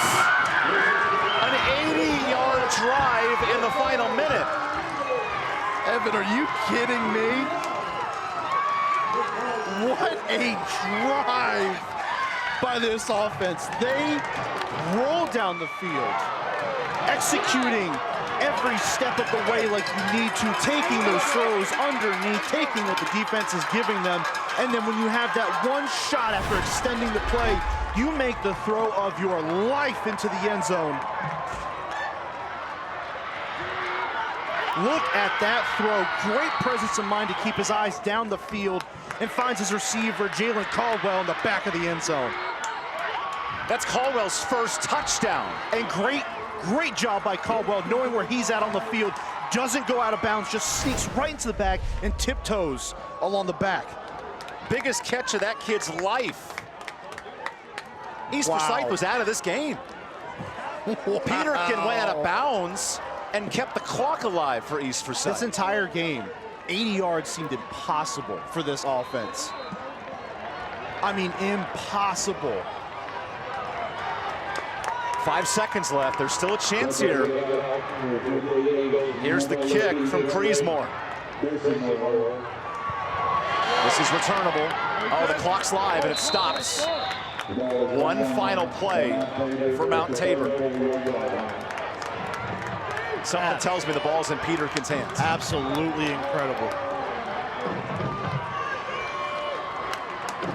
Remember, in high school football, penalties on defense are only 15 yards. Correct. The game can still not end on a defensive penalty, so it would be an on-time down. But you got to think, if it's not in Peterkin's hands, you've got Albright in the football game throwing the football. It's either going to Peterkin or it's got to go to Blair.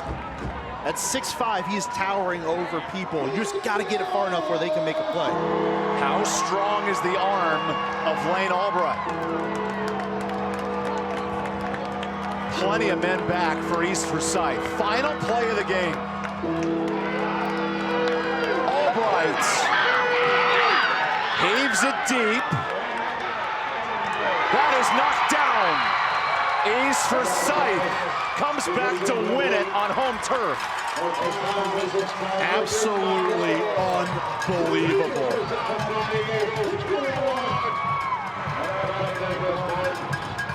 Incredible.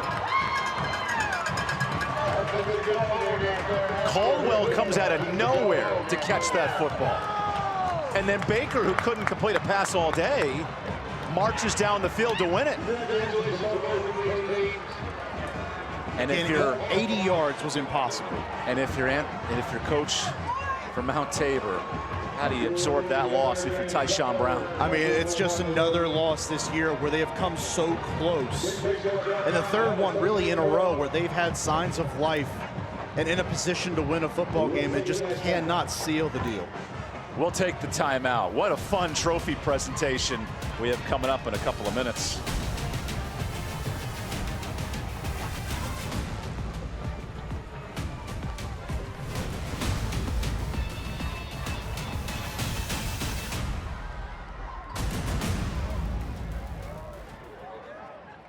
And you couldn't have scripted that one better, gentlemen.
We have a correction on that last touchdown.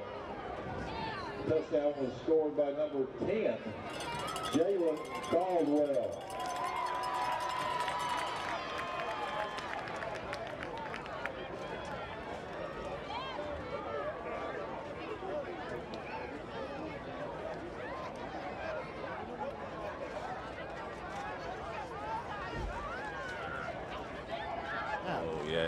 And not getting set. Exactly. Coach, your team fought hard and executed when it mattered the most. How does this win feel? Hey, it feels unbelievable right now. What a miracle, and I'm so proud of these guys. They kept on fighting the whole way.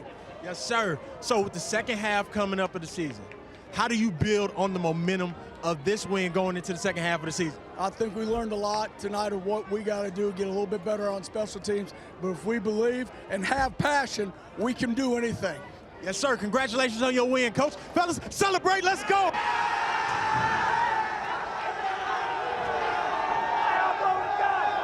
Down to the final seconds. East Forsyth steals a win tonight over Mount Tabor. That steals feels like the best word possible to find that win. How about our Carolina Classic Fair player of the game? Final drive in Baker's hands, and he takes advantage. It almost looked like Mayfield-esque down there. This is a different Baker down the field. Bryce Baker just commanded this offense, gets them rolling down the field, and really had an exceptional night when he was given time to throw the football. And here's a couple of touchdown passes. Exactly. Found Richburg twice throughout the course of the game, but then when it mattered most, extends the play with his legs, finds his receiver down the field in Caldwell, and makes the throw of his young career. How about that from Baker? Let's take a look at tonight's Linder Turf and Tractor scoring summary. It was a slow start for East Forsyth, but that last touchdown drive was just enough to win it. What's the old cliche? It's never how you start, but it's how you finish. What a drive. I mean, Mount Tabor was 5 seconds away from their first win in 12 years at this place. The Nest, they call it. Well, someone's soaring on Eagles' wings tonight because Caldwell comes up with the biggest catch of his life. I mean, just an incredible game. The whole way around, it really seemed like this was the breakthrough win that this Mount Tabor team was searching for as a program at the 4A level to come into East Forsyth's home, take a win away from them. But instead, they see disappointment on their side of the field as another Todd Willard team comes to play and finishes the game yet again. East Forsyth wins it. We want to thank our Capital Metals and High Point providing the plaque you just saw. Cook Reynolds for the high end zone view and a mountain fried chicken for the crew meal. Finally, for all the high schools and their hard work for the Carolina Classic Fair Friday Night Rivals broadcast. Also, go to the fair this week. The food's delicious. Just go. Please. Take our word for it. What a performance tonight. East Forsyth down but not out. Able to overcome a tough deficit. Coming up next week, October 6th, Mount Tabor hosts Davie County. Boy, Mount Tabor's going to be fired up for a bounce-back effort on My 48 Sports. For our director, Drew DiMarcantonio, and Lori Bates, our producer, Mark Covert, Matthew Gibson, I'm Evan Budrovich saying good night from a crazy finish.